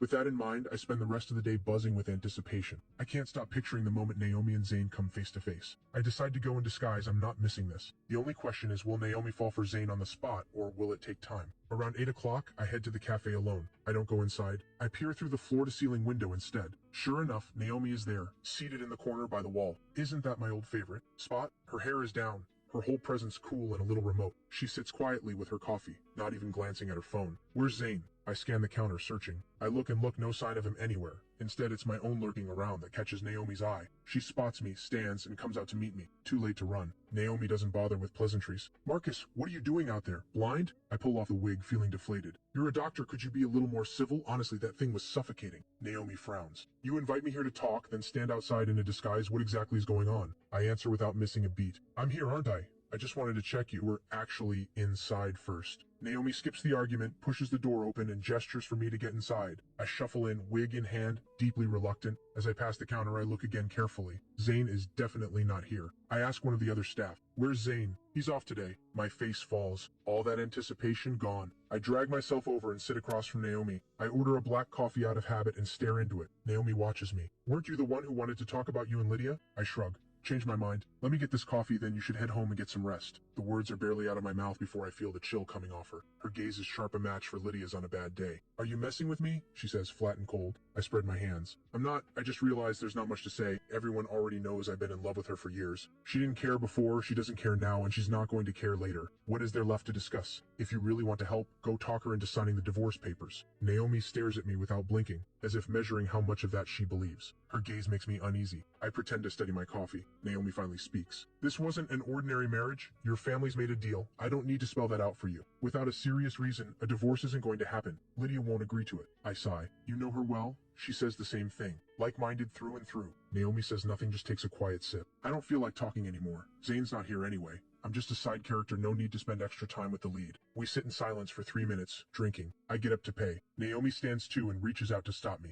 Let me. I don't argue. Fine, it's pocket change for her anyway. While Naomi's at the counter, I slip away in a flash and drive off. At the intersection, as I turn, I catch her in the rearview mirror. She's just stepped outside, watching the direction my car disappeared. I shake my head and sigh quietly. Naomi is fated to always be one step behind Lydia. I've tried to help her twice now, both times failed. Whatever pulls Lydia and Zane together must be forged in steel. Trying to push Naomi towards Zane feels like a waste of effort at this point. I should let it go. Just 10 more days. I can wait. Just as I expected, Lydia doesn't come back for the entire week that follows. We go back to how things were: no contact, no visits. I'm at peace with that. When Wendy is discharged, I go to pick her up. I take her and Zane out for a meal. Then it's back to the grind, sharpening my painting skills. Years of neglect, time to bring it all back. 3 doses of herbal medicine a day, plus Linda's cooking. I've actually put on 2 pounds. At a get-together, Jason slaps me on the shoulder. "Marcus, what have you been taking? You look incredible." I laugh, glowing. "Herbal medicine working on my constitution. Eating more to gain weight. Turns out it actually works." Sean feigns outrage. "Stop showing off. We're all trying to lose weight over here, and you're out here deliberately trying to gain it." Aaron gives Sean a pat. "Yours is happiness, wait, be grateful." Sean's girlfriend is a great cook. She's been feeding him well, and it shows. Sean shakes his head smugly. "Jealous? That's what you get when you date someone who can cook." Something suddenly occurs to me. "Sean, next time you've got a good gig lined up, bring me along. Sitting at home is driving me crazy. I need to build something." Sean looks at me, surprised. "You actually want to get involved?" I'm completely serious. If the right opportunity comes up, absolutely. I've thought about starting from the bottom at my family's company, but that's not where my heart is. My parents are still in good health. They don't need me there. I want to reclaim my own dream. Sean slaps his knee. "I've been wanting to say this for ages. You were the most celebrated painter at Alton University, and you've been sitting home playing house husband. What a waste. Don't worry, if anything high-end comes up, an exhibition or event, I'll put your name forward." I bow my hands together. "Deal. No need to thank me, tonight's on me. Don't hold back." After drinks, Jason and the rest of us go our separate ways. I call Ray to come pick me up. I've barely ended the call when I hear a familiar voice. I turn, it's Wendy. "Marcus." I blink. "Wendy, what are you doing here?" Wendy looks at me. "I've been working a part-time shift nearby, just got off." "Marcus, have you been drinking?" She must have caught the smell. I press a hand to my forehead and nod. The alcohol is hitting me now, and my head is swimming. "Wendy, can you drive?" Wendy answers quickly. "If you're not in any shape to drive, I can take you." I toss Wendy the keys and call Ray to cancel. When Wendy sees the silver Rolls Royce, a flash of surprise and admiration crosses her face. "Marcus, this is yours?" I answer through the dizziness. "Yeah, mine. Just use the navigation, take me to Crestwood Manor." Wendy blinks. "Crestwood Manor?" She looks frozen, so I lean in. I let myself lean softly against her shoulder. "Don't just stand there, my head is spinning." The kind of accidental closeness that looks like something more. It always does the most. Wendy snaps out of it, realizes how close we are, and quickly steadies me. Her face is flushed. "Careful, Marcus, don't fall." Wendy and Zane are alike in this: neither of them is swayed by money. Even knowing they're dealing with someone wealthy, they keep their heads. I play up the drunk act and grin. "Wendy, you're too kind. Your boyfriend is a lucky guy, unlike me. Failed marriage, nothing to show for it but money. This car, it's actually the most ordinary one we have. If you like it, it's yours. If Lydia can give cars and apartments to other men, so can I." Wendy shakes her head quickly and helps me into the car. "No, Marcus, you've had too much. Let me just get you home." Wendy drives with extreme care, going very slowly, probably terrified of scratching something she couldn't afford to replace. I pretend to sleep in the passenger seat, peeking occasionally to check where we are. After a while, Wendy speaks. "Marcus, we're at Crestwood Manor. Which building?" I answer without opening my eyes. "Building 8. Wendy enters the specific building into the navigation and brings me all the way to the front of my door, parking cleanly. I pull out my wallet and hand her a stack of bills. "Take it, that's for the drive and a little extra." Wendy freezes, then quickly tries to hand it back. "Marcus, you don't need to pay me. I was just doing you a favor." I undo my seatbelt and step out. "Take it. It's late. Getting a cab home would be a hassle." "Keep the car. Call me tomorrow and I'll send Ray to pick it up." Without waiting for an answer, I head inside. The moment I'm home, I wake Linda and ask for a sobering tea. She's in the kitchen before I've even finished asking. In 2 or 3 days, Lydia will be attending the Summit Business Forum. The moment she meets her real love is drawing closer, and so is the moment I get my freedom. A little while later, I hear an engine cutting out outside, and then Lydia appears. She takes one look at me sprawled on the living room sofa, then sits down at the far end. She reeks of alcohol too, not much better than me. Linda brings the sobering tea and sets it in front of me, then turns and greets Lydia politely. Lydia glances at her, expression flat, and says nothing. I sit up and give Lydia a bright smile. "You've been drinking too, haven't you? Here, you take this one. Linda, could you make me another?" Linda nods and heads back to the kitchen. Lydia doesn't touch the cup. I don't need it. I feel a quiet flicker of satisfaction. This tea was brewed by her future mother-in-law. One day soon she'll be chasing after Zane and getting the cold shoulder, and she'll have to keep smiling through it. Linda comes back with a second cup. I speak to Lydia in a leisurely tone. Linda was already asleep when I woke her up to make this. If you don't even take a sip, that's really not fair to her. Linda quickly jumps in. "It's no trouble at all. It's my job." I speak gently, but every word is a dig at Lydia. She has no manners and a terrible temper, Linda. Please don't take it personally. She's going to fall head over heels for Zane soon enough. I might as well make that road a little harder to walk. Linda looks flustered. Please, sir, you're far too kind. I wave her off. That's all. Linda, go get some rest. After Linda leaves, I finish half the cup. Then I head upstairs to shower, and Lydia, as usual, retreats to the guest room. But when I come out after the shower, I find Lydia sitting on the master bedroom bed in her pajamas. I frown. What are you doing in my room? Lydia looks equally annoyed. My parents are here. They're in the guest room. In my past life, they wanted grandchildren so badly, and they never once showed up at Crestwood Manor to check on us. So why now? I'm caught off guard. This is sudden. Lydia gives a cold laugh. Sudden. Think about what you said to Naomi and tell me if you're really surprised. So that's why Lydia came back tonight, to manage an unexpected inspection. I genuinely did not see Naomi going to Lydia's parents coming, and now my in-laws are here. This cursed butterfly effect, I'm not taking the blame for this. I barely said anything, I just asked her to talk some sense into you about the divorce. How was I supposed to know she'd go straight to your parents? Lydia is visibly irritated, her tone edged with warning. How long are you planning to keep this up? I don't answer. I open the drawer and pull out a divorce agreement already drafted. My signature is already on it. No assets, no claims. Just the divorce. I hold it out to Lydia. Sign it, and you'll have your answer about whether I'm playing games. The air goes still. Lydia's expression darkens with every second, just as she moves to tear it apart and knock at the bedroom door. My mother-in-law's voice comes through. Lydia, Marcus, are you two still up? Lydia shoves the agreement under the covers in an instant, then goes to open the door. It's so late, why aren't you in bed? My mother-in-law stands in the doorway. We were just about to turn in, but we saw the light on and wanted to check on you. I walk over to join them, time to put on a show. We were just about to turn in ourselves, Mom. As I say it, I slip my arm through Lydia's and lean against her shoulder. Lydia doesn't flinch. She shoots me a look, says nothing. My mother-in-law smiles warmly. It really is late. Your father has the summit business forum the day after tomorrow. We made a last-minute trip to Alton, so we thought we'd just stay here instead of getting a hotel. I put on my warmest expression. That's wonderful. It's been too long since we've seen you both. We'll take you out for some good food while you're here. Make a proper visit of it.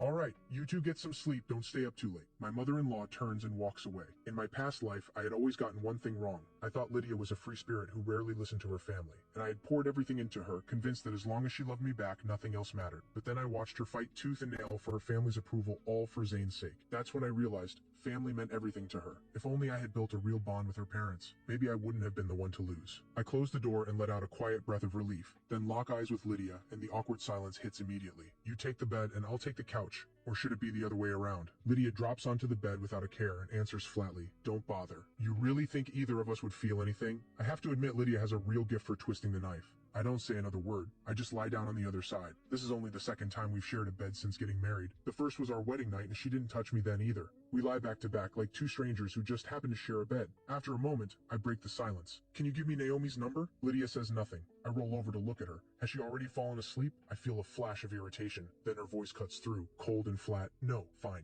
I close my eyes again and try to sleep. Then a low rumble of thunder rolls in from outside. A storm is coming. A crack of thunder explodes and I yank the blanket up over my head in one sharp pull. But even the rolling thunder can't drown out Lydia's voice, sharp and seething. Marcus! I peek out from under the blanket and face her scowl. Sorry, I'm scared of thunder. Lydia has never had a single soft spot for me. She yanks the blanket right back. Not my problem. Boom, another massive crack of thunder shakes the air. I shoot across the bed like an arrow and bury myself in her arms. Divorce can wait, surviving the night comes first. Lydia goes completely rigid, clearly appalled. Who could possibly be comfortable cuddling a man as bony as a bamboo pole? Even I feel awkward about it. Lydia pries my arms off, expression sour. Don't touch me, please. I swallow the sting and keep my voice even. Then stop stealing my blanket. Lydia kicks the blanket over to my side, then climbs out of bed, digs out a spare blanket, and makes herself a spot on the floor. I wrap myself up tight in the blanket like a cocoon, my eyes drifting down to where Lydia lies on the floor. If it were Zane who was scared of thunder, she'd probably pull him so close she'd never let go. That night, I dream of my past life again. The despair, the helpless rage, it seared into me. The next morning, I wake to find Lydia already gone from the floor. I get dressed and head downstairs. Linda is making breakfast, and the other staff are cleaning.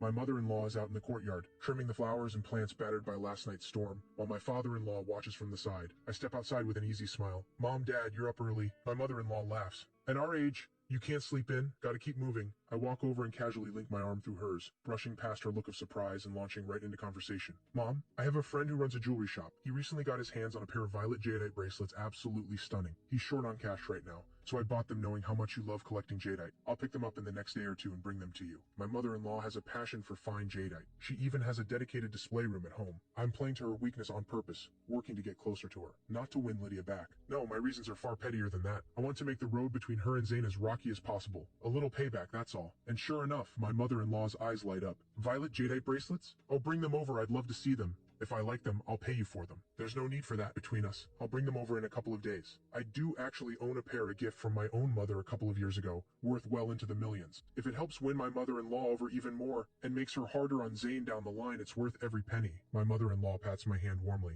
I know you mean well, but I can't just let you give things away. Whatever it's worth, I'll pay you. I shake my head. Please don't say that. We can't always be here to look after you. This is the least we can do. As long as you and Dad are happy and healthy, no amount is too much. My in-laws exchange a glance, clearly puzzled. In 5 years of marriage, I've never once said anything like this. My father-in-law stops and straightens his sleeve. Marcus, the thought alone is enough. Your mother and I only have one wish, a grandchild. You two had better get moving. At that, my mother-in-law seems to remember something. She pulls me aside, looking uncomfortable. Marcus, have the two of you been to see a doctor? Could it be that girl has been running around so much she's worn herself out? I'm genuinely startled. I've never appreciated how sharp my mother-in-law really is. When it comes to something like this, she suspects her own daughter first, not the son-in-law. I'm touched, but I have no choice but to lie. Mom, don't worry, we've both been checked out. Everything's fine. It's probably just that Lydia's been so busy. She's hardly ever home, so it's just taking a little longer. My mother-in-law sighs. Your father and I have seen the gossip columns. We've scolded her plenty, but you're her husband. You need to keep a closer eye on her. I know full well that Lydia is about to fall for someone else, but looking into my mother-in-law's sincere eyes, I nod anyway. We chat a while longer, then sit down for breakfast together. I learn that Lydia left early. I don't give it a second thought.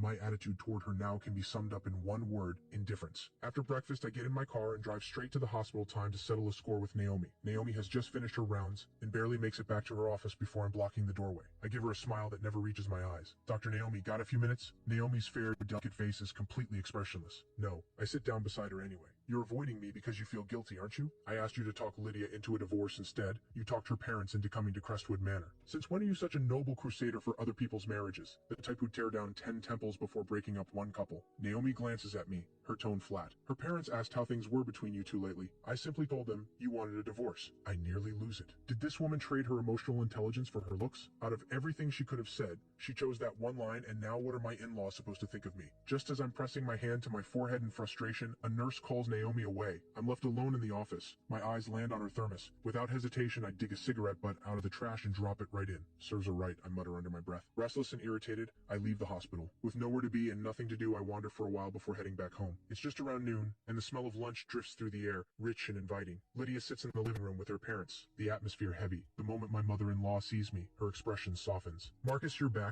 I nod and take a seat beside her. The moment I'm seated, she takes my hand and turns to Lydia. Lydia, your father and I are going to say this once and make it clear. If you're caught up in any more scandal with men like that, don't bother calling yourself my daughter. I stare at them in disbelief. Mom, Dad, this is... My mother-in-law sighs. Marcus, I know this marriage hasn't been easy on you. Lydia has shown no sense of responsibility these past few years, always drawing attention from the wrong people. You're the only one patient enough to put up with her. Give her one more chance, we'll keep her in line together. All Naomi said was that I wanted a divorce, and my in-laws are this worked up about it. In my past life, I had never realized they valued me this much. By the time Lydia had brought Zane home, her mind was made up. No amount of pleading could change it. Lydia sits across from me now, her expression ice cold. She's convinced this is all my doing. Even after I pulled out the divorce papers last night, her mind didn't budge. I step in with my most understanding tone. Mom, Dad, please don't worry. Most of those rumors about Lydia aren't true, it's just playing the game in business. I trust her. My father-in-law speaks up. Marcus, you're a sensible, decent young man. Understanding and trust are admirable, but we've seen how she's treated you all these years. Don't be too good to her. Women are always drawn to what they can't have.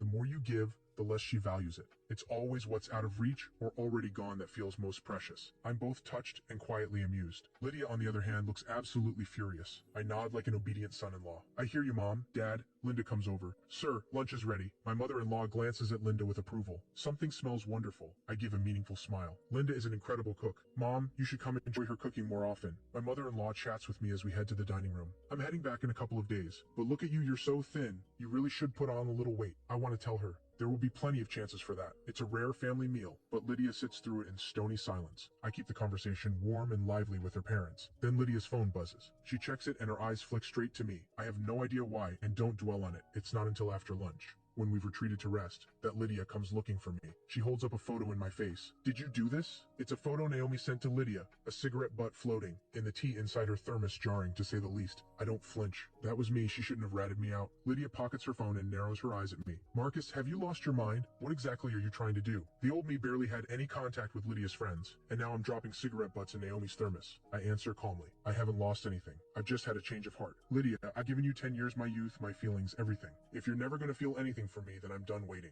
I'm going to start living for myself. I'm done swallowing my pride and forcing myself to stay. Lydia presses forward, something sharp and cold in her eyes. If loving me for 10 years has been such a burden, why didn't you just quit sooner? I feel a flash of real anger. I'll quit when I decide to quit. The air goes still. She stares at me for a long moment, like she's looking at a stranger. The standoff holds until she turns and walks out. I exhale.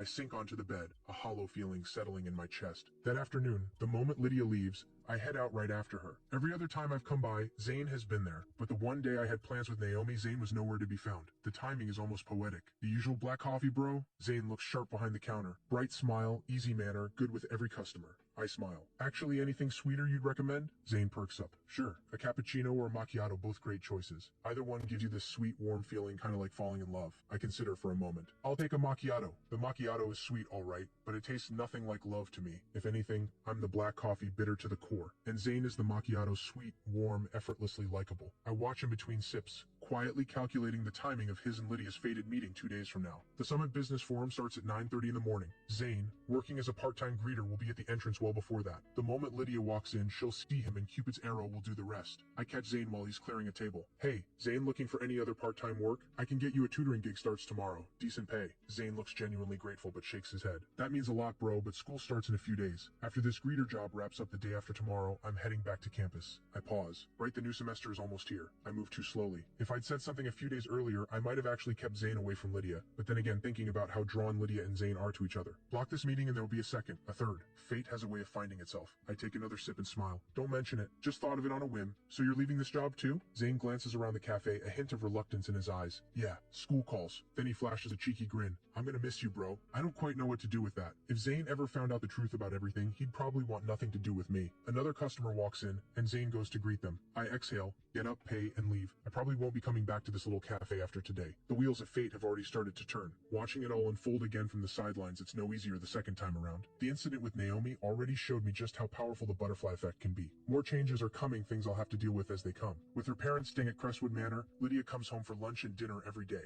and shares a bed with me every night. She seems perfectly at ease. I am anything but. I bring it up casually one night. What time do you leave for the forum tomorrow? Lydia lies beside me, eyes closed, feigning sleep. 8. Can attendees bring a +1? I want to witness the legendary moment firsthand. In my past life, the story of Lydia and Zane went viral, and stayed that way. Lydia opens one eye and looks at me sideways, a flicker of mockery in her dark gaze. A +1? You? I blink. Legally speaking, yes. Events like the Summit Business Forum regularly welcome spouses or assistants. Plenty of power couples attend together. With my father standing, me showing up wouldn't raise any eyebrows. Lydia doesn't see it that way. She scoffs. Dream on. I roll over and fix my gaze on her profile. Her features are sculpted and refined, especially the line where her nose meets her brow. Flawless, almost unfairly so. A woman this stunning, this successful, and she ends up losing her heart to someone completely ordinary. I let a hint of threat creep into my voice. If you won't take me, I'll ask your father to bring me himself. It works immediately, but the look she gives me could kill. Be up by 8. 1 minute late and I'm leaving without you. I break into a grin. Deal. I'll be up at 7:30. I've already got it all planned. I'm going to observe every detail of how Lydia and Zane's story unfolds. And once the divorce is done, I can write a book about it as her ex-husband. A tell-all about their love story people would eat up. The next morning, I'm up on time, looking sharp and put together. I head out with Lydia. We arrive and I take in the grand conference hall ahead, doors wide open. A row of well-dressed greeters lining each side. Zane is among them, and he stands out immediately. Lydia unclips her seatbelt and steps out. She hasn't spotted Zane yet. I stop her. Go ahead, I'll catch up in a minute. In my past life, Zane knew Lydia was married, but had never actually met me, not even once. This time around, I'd rather keep it that way a little longer. Lydia doesn't bother responding. She just gets out and walks. I watch through the window as she moves toward the entrance, and then she reaches Zane. Her back is to me, so I can't see her face, but I see her step falter just for a second as she takes in the young man standing before her. In that same moment, something in my chest drops hard and the dust finally settles. In front of this many people, no matter how she feels, Lydia won't act on it. The setting won't allow it. Only once she disappears inside do I get out of the car and walk in alone. Zane clocks me and looks surprised but recovers quickly. A quiet nod of acknowledgement. I smile back and keep moving. Lydia is already seated in the front row, the venue coordinator beside her, the two of them mid-conversation. My seat is right next to her. As I settle in, I catch the tail end of what the coordinator is saying. I'll send you his number later. The man shoots me an awkward look and promptly excuses himself. I murmur, better instincts than Vincent, I'll give him that. Lydia turns to look at me, her expression carrying even more irritation than usual. She's probably still thinking about Zane and has zero patience for me right now, which is exactly why I keep talking.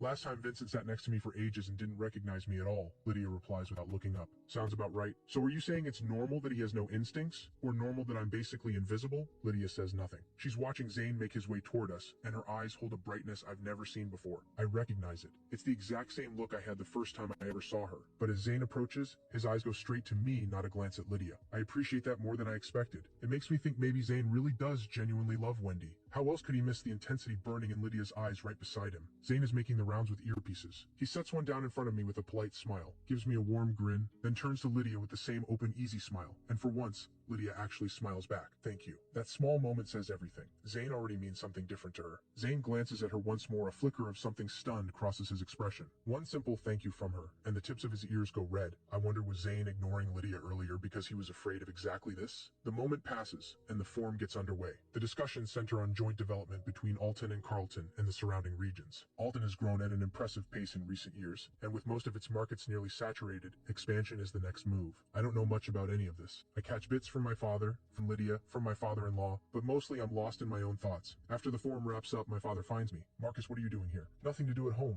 Figured I'd come along. My father knows these events bore me to death. His surprise is genuine. He glances toward Lydia across the room. You came with her, I take it. She's deep in conversation nearby, every gesture effortlessly commanding, the posture of someone born to be in charge. Among the heavyweights in this room, Lydia is remarkably young and already a cut above. I nod. My father puts a hand on my shoulder. Good. You're her husband. You should be showing up at these things, establishing your place. My father-in-law approaches just then. Old friend, it's been too long. The two of them fall into easy, enthusiastic conversation. I slip away and start scanning the hall for Zane. He should be collecting his pay and getting ready to leave. I check every corner of the hall. I finally spot him at the back exit pay and pocket, waiting for a ride. Zane's face lights up. Bro, I walk over, easy and relaxed. So this is where your greeter gig is? Yep, last one of the summer. We're heading out to celebrate with a proper meal. You in? I nod without thinking. But am I interrupting your date? Zane flushes. It's not a date, we're just eating. You're fine, seriously. Women must love a guy who blushes like that. Bright, clean cut, full of life like a young tree standing tall in the sun. Since Zane doesn't mind, I shamelessly tag along. Wendy is already waiting at the barbecue place we agreed on. When she sees me walk in with Zane, she visibly panics and jumps to her feet. Zane throws an arm around my shoulder. Wendy, ran into my buddy today, brought him along. Hope that's okay. I give a sheepish grin. Sorry, Wendy, crashing your night is the third wheel. Wendy shakes her head rapidly. No, it's totally fine. Please sit down. Zane and I take one side. Wendy sits across from us. We order a spread of ingredients. The iron grill is loaded with coals. A round grate set over the heat, and the table is covered with all kinds of food waiting to be cooked. When Zane finds out I'm also an Alton University alum, he lights up completely, chattering away about campus life and shared memories. Wendy tends the pork belly on the grill, sneaking fond glances at Zane every now and then and uncertain ones at me. Then, in the middle of all the warmth, Zane's phone buzzes. He picks it up, a text message. I catch a glimpse. A number full of 8s. Only one person I know would have a number like that. Lydia, she's already made her move. Zane's expression shifts, confused, a little startled. He doesn't reply, just sets the phone face down. Wendy looks up with a smile. Who was that? Zane drops his gaze to the sizzling pork belly. Just spam. I glance at Wendy with quiet sympathy. She's happily grilling for him, completely in the dark. Excuse me, bathroom. I get up. Once inside, I pull out my phone and send Wendy a message. Not a fan of the silver Rolls Royce? You left without it that day. Left the key right by the gate. Lucky Crestwood Manor has top-tier security, or someone might have driven it off. I smooth my jacket and head back to the table. Wendy keeps her eyes firmly on the grill, refusing to look at me. From the outside, I probably look exactly like a rich man trying to court a pretty young thing. Meanwhile, Zane starts losing focus. Lydia, getting no reply to her text, has called him directly. He startles at the screen, fumbles to reject the call, and fires off a quick text. I can't make out what it says from the corner of my eye. I play dumb. Hey Zane, you can just block numbers like that, you know? Zane turns the phone face down. Yeah, I know. Whatever Zane said must have worked. Lydia goes quiet after that. But this calm won't last. When Lydia sets her sights on someone, she'll pull them down from the stars if she has to. The meal winds down with everyone lost in their own thoughts. When it's over, Wendy offers to drive us both home. I wave it off immediately. Just take Zane, I'll grab a car. Wendy still won't meet my eyes. Okay, stay safe. I flag down a cab for them. Don't worry about me. I watch them get in and drive away.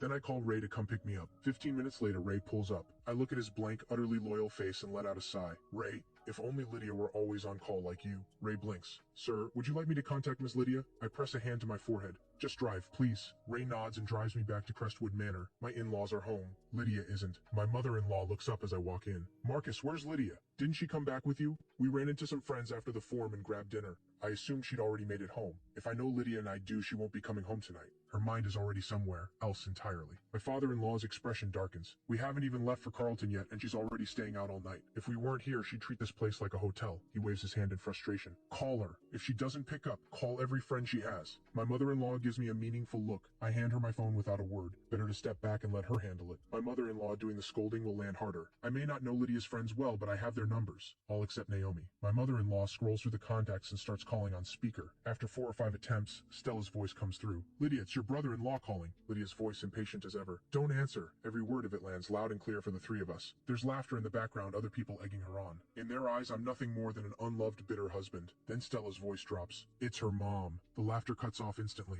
Lydia picks up. Lydia, where are you? Out partying with those good-for-nothing men every single day. Are you trying to ruin yourself? Lydia sighs. I'm just having dinner with some friends. I'll be home soon. Half an hour. Get home now. She hangs up because a man's laughter had just filtered through from Lydia's end. My mother-in-law looks at me, her expression complicated. Marcus, when she gets back, have a word with her. This is too much. Half an hour later, Lydia walks through the door, radiating resentment. I've just finished eating and am dabbing the corner of my mouth when her gaze finds me, and it sends a chill straight through me. She shrugs off her coat, throws it on the sofa, and heads straight upstairs. Her parents don't say a word. They go back to the TV. I steel myself and follow her up. The sound of running water comes from the bathroom. Lydia's phone sits on the bed. I'm tempted. After we parted ways today, did she reach out to Zane again? I pick it up, but it needs face recognition to unlock. Just as I'm about to give up, a text notification pops up on the screen. I can see the preview. It reads like an apology from Zane. Miss Lydia, I have a girlfriend, and I also heard that you. The rest is cut off. I'd need to unlock it. Lydia's voice slices through the room. What are you doing? A second later, the phone is yanked out of my hand. She fixes me with a cold stare. Stay out of my phone. She unlocks it and reads Zane's full message. Her expression darkens further. A woman like Lydia can have any man she wants. Crook one finger and men willing to blow up their marriages for her would fill a stadium. And yet Zane has turned her down. Her pride has never taken a hit like this. I feign ignorance. Who's that? Lydia shoots me a look. None of your business.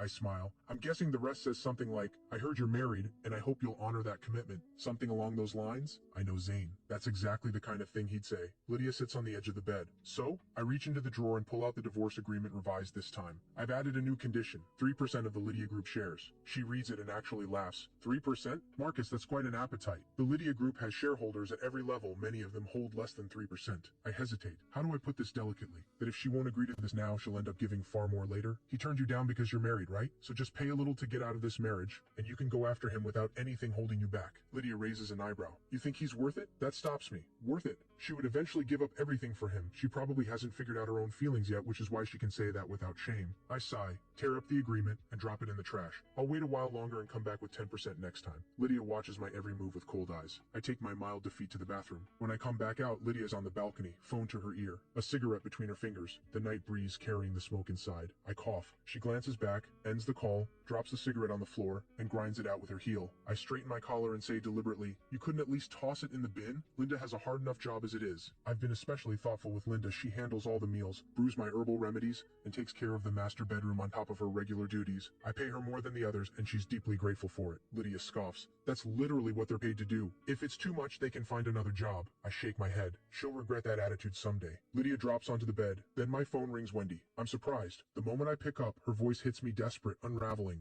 Help me, someone's beating me up. I go still. Where are you? Before she can answer, the sound of blows and her sobbing comes through the line from the Pinnacle Hotel parking lot. Then the call cuts out. I'm already moving, grabbing my clothes. I snatch my keys and head for the door. Lydia's voice stops me cold. Where are you going? I don't skip a beat. Jason needs me for something. By the time I reach the Pinnacle Hotel parking lot, Wendy is already battered. 3 or 4 heavy-set women in expensive clothes spot me walking in and laugh. This is who you called for backup, sweetheart? I go straight to Wendy and help her up. She's bruised and swollen a mess. She fills me in quietly, her voice trembling. I was working valet here tonight. I accidentally scraped their car. I said I'd pay for it, but they're demanding $100,000. I don't have that. I frown. Show me the car. Wendy points to a white sedan a short distance away. I take one look and my brow knots. That car is worth maybe $200,000 at most. A scratch, and they want $100,000? That's some racket. One of the women looks me up and down, mouth full of filth. Well, boy, ready to pay up? Skinny thing like you sure you're worth our time? Despite everything, Wendy forces herself to her feet. Her bloodied hand points at them, her voice shaking but fierce. Watch your mouths. Go ahead and beat me to death if you want. I'm genuinely taken aback. This girl has spine. I'd figured she'd just hide behind me and wait for the storm to pass. Wendy's words have clearly set them off. I step in front of her, my expression hard.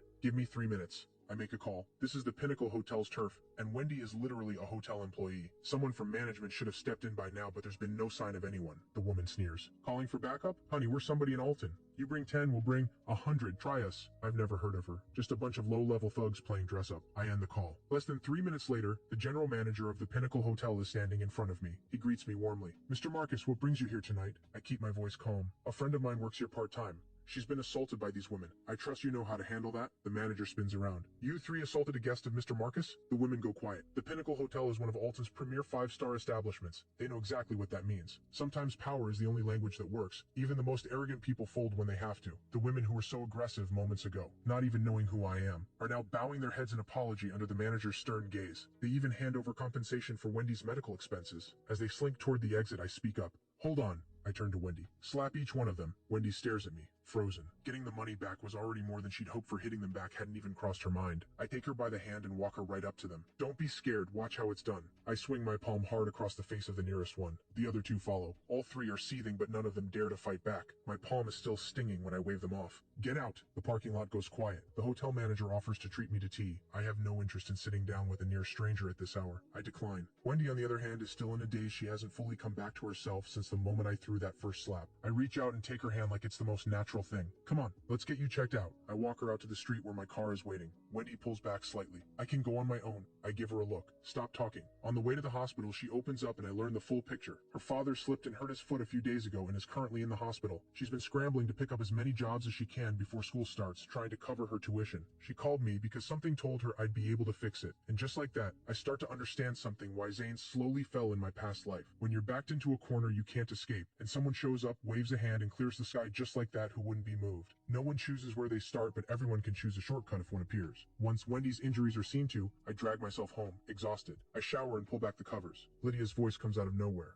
Low, hoarse. Have fun? I open my eyes. Did I wake you? Just 2 more days once your parents leave, this won't be an issue. Lydia's voice sharpens. Marcus, don't push me. When she talks like that, she's at her limit. I throw my hands up. What did I even do? She rolls over, eyes blazing. My parents are right downstairs and you just waltz out in the middle of the night? Are you out of your mind? We stare at each other. After a beat, guilt starts to creep in. Has she figured out I didn't actually go to see Jason? To be fair, Lydia, who never restrains herself, has actually been keeping it together while her parents are here, and I went out in the dead of night to play hero for a college girl, then sweetly escorted her to the hospital. I back down. Fine, got it. No going out while your parents are here, no social media about it. Won't happen again. I roll over and try to go. Back to sleep. But then Lydia does something unexpected. She moves closer, something probing in her gaze. I push her back, expression cold as stone. Testing me again? The words land like ice water, dousing whatever had been building. She holds my gaze for a few seconds, then she turns and lies back down. The whole thing is over in seconds, cold and clean as if it never happened at all. I roll onto my side, back to hers, and close my eyes, a hollow ache settling quietly inside me. There was a time I used to dream of having a child with her, a quiet, simple life. Now all I want is to wait for the divorce and go our separate ways. Having barely slept before dawn,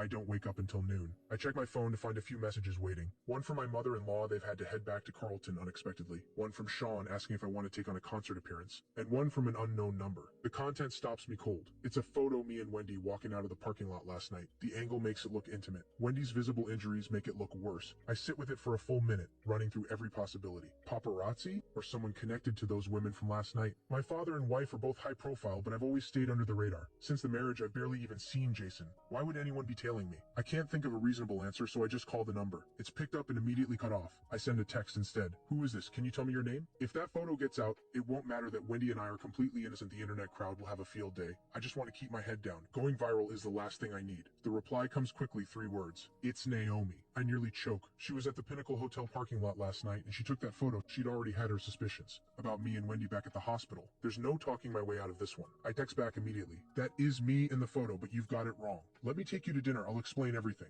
Naomi goes silent. The phone might as well be dead. I can't stand it. I call again. This time she picks up. You pick the place. Text me the time. She hangs up. After some thought, I choose the Pinnacle Hotel. Clear the air where it started. Naomi replies with one word. Fine. I spend the rest of the afternoon with that knot of unease sitting in my chest. At 7 in the evening, I get dressed and head to the hotel. I book the Peony Suite, the best they have, and order an 18-course menu. 18 courses ought to give me enough time to win her over. The hotel manager presents me with a USB drive. Mr. Marcus, the security footage you requested. The parking lot footage from last night. I take it with a quiet smile. Thank you. A short while later, Naomi arrives composed, cool, quietly elegant. She takes the seat across from me and cuts straight to it. Start talking. I put on my most relaxed smile. No rush. Let's eat and talk. Naomi doesn't budge. What exactly is your relationship with Wendy? Friends. We met by chance. I know her boyfriend too, actually. Something shifts in Naomi's expression. She has a boyfriend? I nod and think. Not for much longer. So you and Lydia are both going after the same guy? I plug in the USB drive and slide the phone across to her. Watch this. The footage captures everything me entering the lot, every interaction with Wendy, every word spoken. We were completely in the clear. The angle Naomi shot from wouldn't have captured me facing off with those women. It looked like it was taken after we'd already started walking away, motion blur and all. Naomi takes the phone and watches carefully. I lean in slightly, watching her face. When she gets to the part where I slap the women, her brow lifts slightly, a flicker of something amused crosses her eyes. She hands the phone back. You're bold, I'll give you that. I let out a dry laugh and pocket the phone. Can't just take it lying down, right? Naomi asks another question. Does Lydia know about Wendy? I'd always known that Naomi and Lydia went way back, closest friends in her circle, but I'd never been close enough to either of them to understand what that really looked like. Now I know. Naomi has quietly been worrying herself sick over Lydia's marriage, and yet this loyal, steadfast friend will eventually fall out with Lydia over a man, become her sworn enemy. The thought leaves me feeling hollow. I shake my head. She doesn't know, and Wendy's not a close friend. It doesn't really matter either way. Naomi takes a sip of water and says nothing. I never find out if she believed me. 18 courses, she only touches 2 before getting up to leave. What a waste. I box up the rest, grab the bags, and head home. On the drive back, an address surfaces in my mind. The one from Linda's personal file. Her family are Alton locals, living near the border between Alton and Carlton. Out past the city's edge, quieter, cheaper. Zane's family is a little better off than Wendy's, but not by much. With my in-laws back in Carlton, Lydia has nothing holding her back. She'll find a way to get close to Zane. Tracking down his personal details would be nothing for her. She probably already has his home address. Zane has no work shifts for the next couple of days, and school hasn't started yet. He's likely at home. On impulse, I turn the car around and head toward Zane's neighborhood. It's an aging residential block on the outskirts of Alton, the kind of housing complex built at the end of the last century. Next to it sits a derelict chemical plant. Zane's mother used to work there. That's how the family got their apartment. The plant shut down 10 years ago, got bought out by the Lydia Group, and has been sitting untouched since. No development plans yet. The moment that changes, every building in the area goes with it. That's what capital does, and Lydia, born into power and profit, is sharper than most. The compensation she'd originally offered was pegged right at the legal minimum, not a cent more. But no one could have predicted what came next for Zane's sake. She turned into someone else entirely. Zane was chosen as the resident's representative to negotiate. Everyone expected a fight. Instead, Lydia was surprisingly gracious. She revised the terms. Every household walked away with far more than they'd expected. It left Zane furious and moved at the same time. Furious because she'd engineered the whole situation. Moved because she'd done so much for him anyway. I sit in the car, head tipped back, watching the lights flicker on across the complex, my mind full of things I can't quite name. Back then, I had no idea Lydia was doing all of this for a man. Looking back, she had been chasing Zane for exactly 6 months. 6 months, and already this unhinged. I don't know Zane's exact unit, so I drive slowly around the complex. No walls, no security, easy enough to cruise through. Just as I finish one loop, a silver Rolls Royce catches my eye. Lydia is leaning against the hood, head slightly bowed, lighting a cigarette. Luxury car, stunning woman, darkness and smoke. It looks like a movie still. I put myself in Zane's shoes and think, this untouchable woman is chasing me, throwing money at every obstacle, charging through everything like a knight, and I'm the only one in her eyes. Zane has nothing going for him except his looks, and suddenly, it clicks. If I were him, I'd cave too. Zane is innocent, not stupid. I follow Lydia's gaze and find Zane's window. In that building, only the 5th floor is lit. I call Lydia's phone. What do you want? She picks up, voice as cold as ever. Nothing. Just seeing if you'd actually pick up. I watch her through the windshield. As expected, she hangs up. I'm almost flattered. She's standing beneath another man's window, lost in longing, plotting how to win him over, and she still spares a sliver of energy to answer her bitter, neglected husband's call. I shake my head and drive away. Back at Crestwood Manor, the staff have just finished cleaning. Linda is the last one wrapping up, and she seems to have been waiting for me specifically. Sir, she looks uneasy when she sees me. I set the food out on the table. Linda, what's wrong? She watches me nervously, her face twisted with discomfort. While I was cleaning your bedroom today, I accidentally broke a bottle of aftershave. Please tell me how much it costs. I'll pay for it. Which one? She quickly produces a folded piece of paper with the broken pieces inside. It's a bottle of Maison Brun aftershave. Nearly $9,000 a bottle. Linda's entire monthly salary wouldn't cover it. Watching her shrink like that, something stirs in me that I can't quite name. This ordinary woman, and yet, in time, she'll be the mother-in-law of someone like Lydia. Forget it. I'd already used more than half. Just be careful next time. A vague exhaustion settles over me. The image of Lydia gazing up at that window drifts back to me, and the world feels unreal. Linda thanks me over and over, guilty and relieved. I say nothing, and head upstairs. After a shower, I'm lying in bed with a face mask on, scrolling my phone, when the bedroom door clicks open. Lydia is back. I watch her walk in and say flatly, "My parents have left, you can drop the act." I know. She grabs her pajamas and walks back out. I really did flatter myself. I let out a long sigh and try to sleep. Sean's call jolts me awake. I answer groggily. "Sean, what's up?" "There's a paid performance that needs a cellist. You in?" That wakes me up instantly. "I'm in. I do it for free. It's not about the money. It's about feeling alive again, reaching back toward a dream I once had. Sean laughs warmly. Perfect. I'll send you the details, don't be late. Got it. I hang up, and the message comes through a moment later. The venue is the concert hall at my alma mater, Alton University. 3 days from now. It's the first day of the new semester. The performance is an alumni-only gig organized by the music department. A welcome concert for freshmen, their very first taste of university life, introduced through music. I haven't been back to Alton University since graduation. All my time went to orbiting Lydia. Maybe this is a new beginning. I find myself actually looking forward to it. I spend the next 3 days practicing hard. I won't embarrass my alma mater. Lydia doesn't come home anyway, so I play from morning to night. I lose myself in the music. These 3 days feel full in a way I'd almost forgotten. As I play through piece after piece, memories from my past life surface, and the music takes on a different weight. One evening, after a long shower, I call Wendy. Marcus. It's noisy on her end. Sounds like a bar. Wendy, where are you? I keep my tone gentle, like a caring older friend. School starts tomorrow. What are you doing in a bar? Her voice is swallowed by music. I'm working, Marcus. Can't really talk right now. I hang up and text her instead. Isn't the tuition covered? Didn't we deal with some medical expenses the other day? She replies fairly quickly. My dad's hospital bills. Not enough. I don't say anything more. I transfer $20,000 to her on the spot. I know exactly how this game is played, and I've had a front row seat watching a master like Lydia do it first. A few minutes later, Wendy calls back, flustered. Marcus, why did you send me money? I can earn the tuition myself. You're still a student. Your job is to study. I'm stretched out on the bed, voice lazy and easy. Trust me on this. It's a good school. Don't waste your time on part-time jobs. Study hard and your future is wide open. Pay me back when you've got a real job. Wendy seems to choke up for a moment. Something in my chest tightens. I wonder if I'm being too calculating, using someone this genuinely kind. She thinks I'm being generous. In reality, I'm a wolf in good guy clothing. With her background, getting into Alton University and surviving in Alton takes far more than most people will ever know. Setting aside everything with Zane, I genuinely admire people who fight for themselves. Stop. If you ever need money, just tell me. Consider it a scholarship. Pay me back once you're working. It's nothing to me financially, and it lets me feel a little less crooked inside, while actually helping Wendy. 2 birds, 1 stone. She must be truly desperate. Otherwise, she wouldn't still be working the night before school starts. After we hang up, she keeps the money and sends one last message. Thank you, Marcus. I'll pay you back. I don't reply. I toss my phone aside and go to sleep. The next morning, I'm up early, taking my time getting ready. Sharp, put together, looking well rested. I sling my cello case over my shoulder and have Ray drive me to Alton University. Stepping back on campus, a wave of something quiet and heavy washes over me. I watch the freshmen,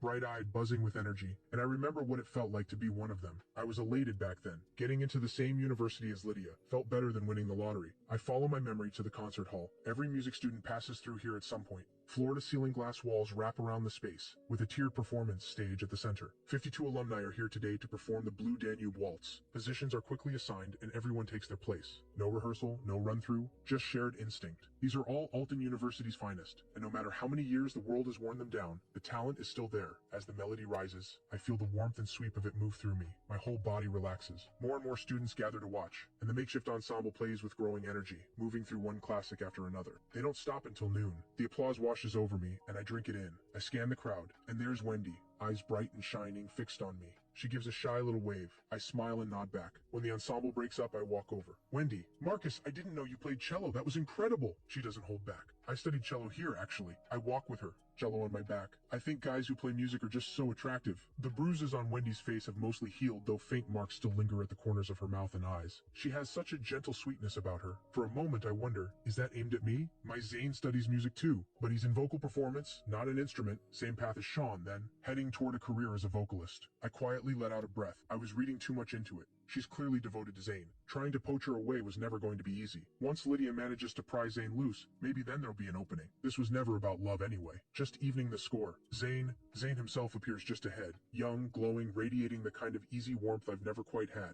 He spots me with Wendy and doesn't miss a beat, just lights up. Marcus, what are you doing here? I smile easily. Just finished performing, and ran into Wendy on the way out. I heard there was an incredible performance, I cleared my schedule, and still missed it. Genuine regret crosses his face. He's not just being polite, Wendy chimes in. No wonder I couldn't find you. Your phone was off. Something flickers in Zane's eyes. A faint unease, and something that looks like fatigue. His smile strains just slightly. Had it on silent, didn't hear it. The start of term is always the most hectic. I smile at both of them. Want to grab lunch? My treat. Thanks, Marcus, really. But I still need to sort out my dorm. We'll just grab something at the cafeteria. What about you, Wendy? She follows Zane's lead without a second thought. I'll go with him. We'll treat you next time, Marcus, Wendy says sincerely. Sounds good. I'll head off then. I don't push it. Just nod and go. Ray is waiting by the car. I get in. Let's go home. The car pulls away. I watch the scenery slip past the window, and a silver Lexus catches my eye. Through the half-open window, unless I'm mistaken, that's Lydia's profile. Why is she driving a different car, and what is she doing at Alton University? This one is far more understated than any anything in her usual fleet. The only explanation, she's here to see Zane and she doesn't want to be noticed. No wonder Zane looked off earlier. That quiet exhaustion in his eyes, now it makes sense. She's probably been at him for days. No one would be comfortable with that kind of relentless pressure, especially someone already in love with someone else. By the time I get back to Crestwood Manor, it's lunchtime. I think of what I just saw, and my appetite disappears. I leave the chopsticks untouched and head upstairs. Sir, are you feeling unwell? Should I call a doctor? Linda follows me up, concerned. Ever since I let the broken aftershave go, she's been even more attentive. I'm fine, just not hungry. Go eat with the others. I drop onto the bed, restless. Linda doesn't press. She slips out without a sound. I drift off in the middle of the mess in my head. If Jason hadn't called me repeatedly, I could have slept until tomorrow. The cello legend is back. Jason bellows into the phone. I'm still half asleep and have no idea what he's talking about. I sent you a link. Check it right now. He hangs up before I can respond. I check my missed calls. Aaron and Sean both tried 3 times. I squint at the link.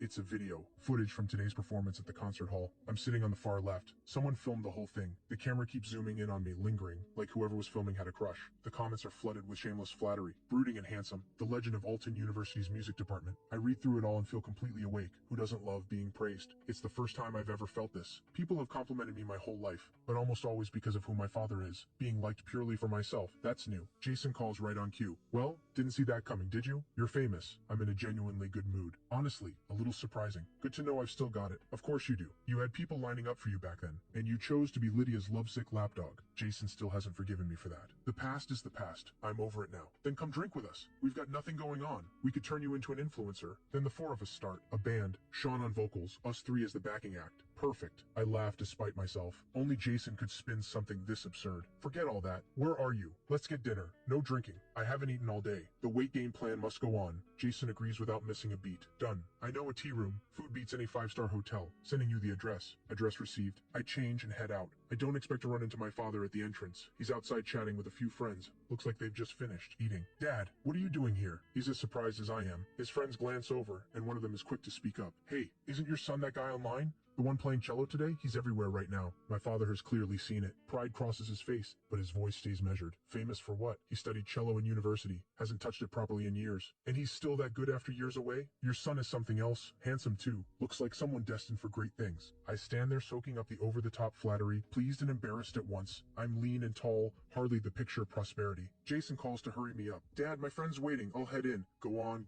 I'm heading home anyway. He waves me off. I nod. I turn toward the tea room, and I'm about to call back to say we should have dinner soon, when I notice a woman stepping out of my father's car. She's standing under a streetlight, around 40, alluring and refined at once, bowing respectfully to my father. My father says something, gets into the back seat, and she takes the wheel. His driver used to be a man. When did that change? Something about it unsettles me, though I can't quite say why. What are you doing standing? At the door, playing doorman? Aaron arrives and claps me on the shoulder. Waiting for you, obviously. Your own personal welcome committee. Touched? I shake it off and sling an arm around his shoulder. Let's go. We push open the door to the private room. A soft wave of tea fragrance, quiet strings playing from a speaker in the corner. Instantly calming. Jason is already posing with his teacup, getting Sean to take photos for his social media, keeping some girl on the hook, no doubt. I used to think he was shallow and clueless about love. Now I think he might be the wisest one of us all. Marcus! Aaron, you made it! Jason drops the pose and waves us over with a grin. Sit down. I already ordered. You won't be disappointed. Aaron and I settle in. We trust you. The 4 of us around the tea table, a graceful tea ceremony hostess adding a quiet elegance to the room. I order a cup of golden eyebrow tea. It's naturally sweet. The hostess performs the full brewing ritual right in front of us, softly explaining the price, the origin, the character of each leaf. It's a pleasure just to watch. We sip our tea, and the food arrives. Every dish genuinely good, just as promised. The server opens the door to bring something in, and in the brief moment before it closes, I catch a glimpse of Lydia and Naomi walking past. They're dining here too? A flicker of curiosity passes through me. Then I let it go. What they do is none of my business. Soon enough, everyone goes back to their own conversations. Then mid-meal, Sean makes an announcement. Brothers,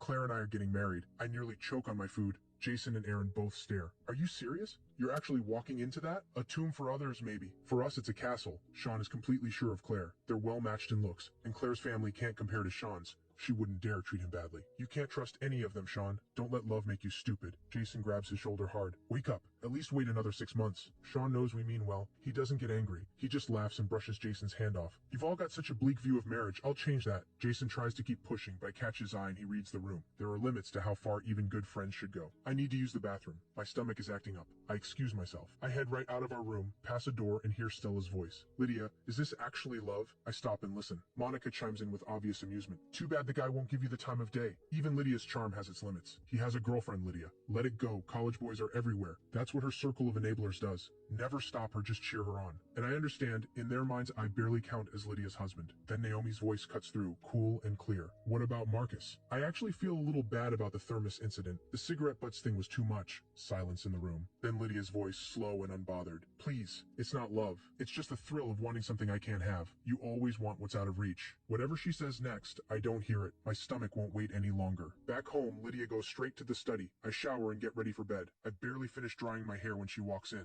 There's something in her expression I can't quite read, and it gives me a small, quiet ache. Marcus, we need to talk. She's calm. I nod. 10 minutes later, I've pieced together what she wants. We each do as we please. With one condition attached, I stay away from her close friends. Combined with the earlier rules, no social media posts, no telling either family. That's 3 conditions total. Why not just divorce, I ask. There's a hollow note in my voice. We don't have grounds. She says it without flinching. She leaves. I have a feeling tonight's conversation has everything to do with Zane. She wants to make sure I won't get in the way of whatever she's chasing, and she has no idea that she's going to fall completely, helplessly in love. From that night on, Lydia vanishes. More than 2 weeks pass without her setting foot in Crestwood Manor. I slip back into living alone, the same as before, except now there are staff. You're not children anymore. Handle things like adults. Fighting never solves anything. One afternoon, I overhear Linda on the phone. She's tucked into the stairwell, voice low. I stand on the stairs and listen carefully. Wendy is a good girl. She treats you well. Your father and I feel at ease knowing you're with her. Whatever happens, talk it through. She clearly approves of Wendy. Has Zane had a falling out with Wendy? I try to piece the timeline together. I don't want to get involved. I'll just coast and let it collapse. Wait for Lydia to ask for a divorce and sign without hesitation. With that thought, I turn to head upstairs. Sir, could I take a half day? Linda stops me, clearly uncomfortable, asking. Something's come up at home. You can dock my pay. I pause, look down at her from the stairs, and soften my expression. What happened? Let me drive you, Linda. I was thinking of heading out anyway. Oh, I couldn't possibly. She's flustered by the offer. Crestwood Manor isn't easy to get a cab from. It's fine. Give me 10 minutes to change. 10 minutes later, I'm driving her out. I ask for the address as if I don't already have a sense of where we're going, then head straight there. I ask questions carefully along the way. Linda talks quite a bit about Zane and Wendy, but the reason for this particular fight stays buried. If even she doesn't know, it must be something neither of them can bring themselves to say. As we near the neighborhood, I spot Wendy, sitting on the edge of a roadside planter, looking utterly lost. Sir, thank you so much. Please come up for tea. Linda is genuinely grateful. Don't worry about it. Go handle things. She thanks me a few more times, then hurries inside. The moment she's gone, I swing the car around toward Wendy. Thank goodness. She's still there, still sitting in that same quiet grief. I straighten my shirt and roll down the window. Wendy, what are you doing out here? She startles when she sees me. It's scorching out here. Get in, I'll take you somewhere. Wendy shakes her head. She looks exhausted. Marcus, I just need some time alone. I get out anyway, take her by the arm and steer her toward the car. You can have your quiet time without baking in the sun. Come on, let's get a drink. Wendy doesn't resist. She folds into the passenger seat without a word. Half an hour later, I bring her to the Imperial Club. Whatever's weighing on you, sing it out. I press the microphone into her hand. Wendy takes it and bursts into tears. She cries hard, and I'm completely caught off guard. Marcus, Zane wants to break up with me. What do I do? She can barely get the words. Already? I'm stunned. In my past life, Lydia had spent a full year chasing Zane before Wendy finally stepped aside. This is way too soon. What's happening? Tell me everything.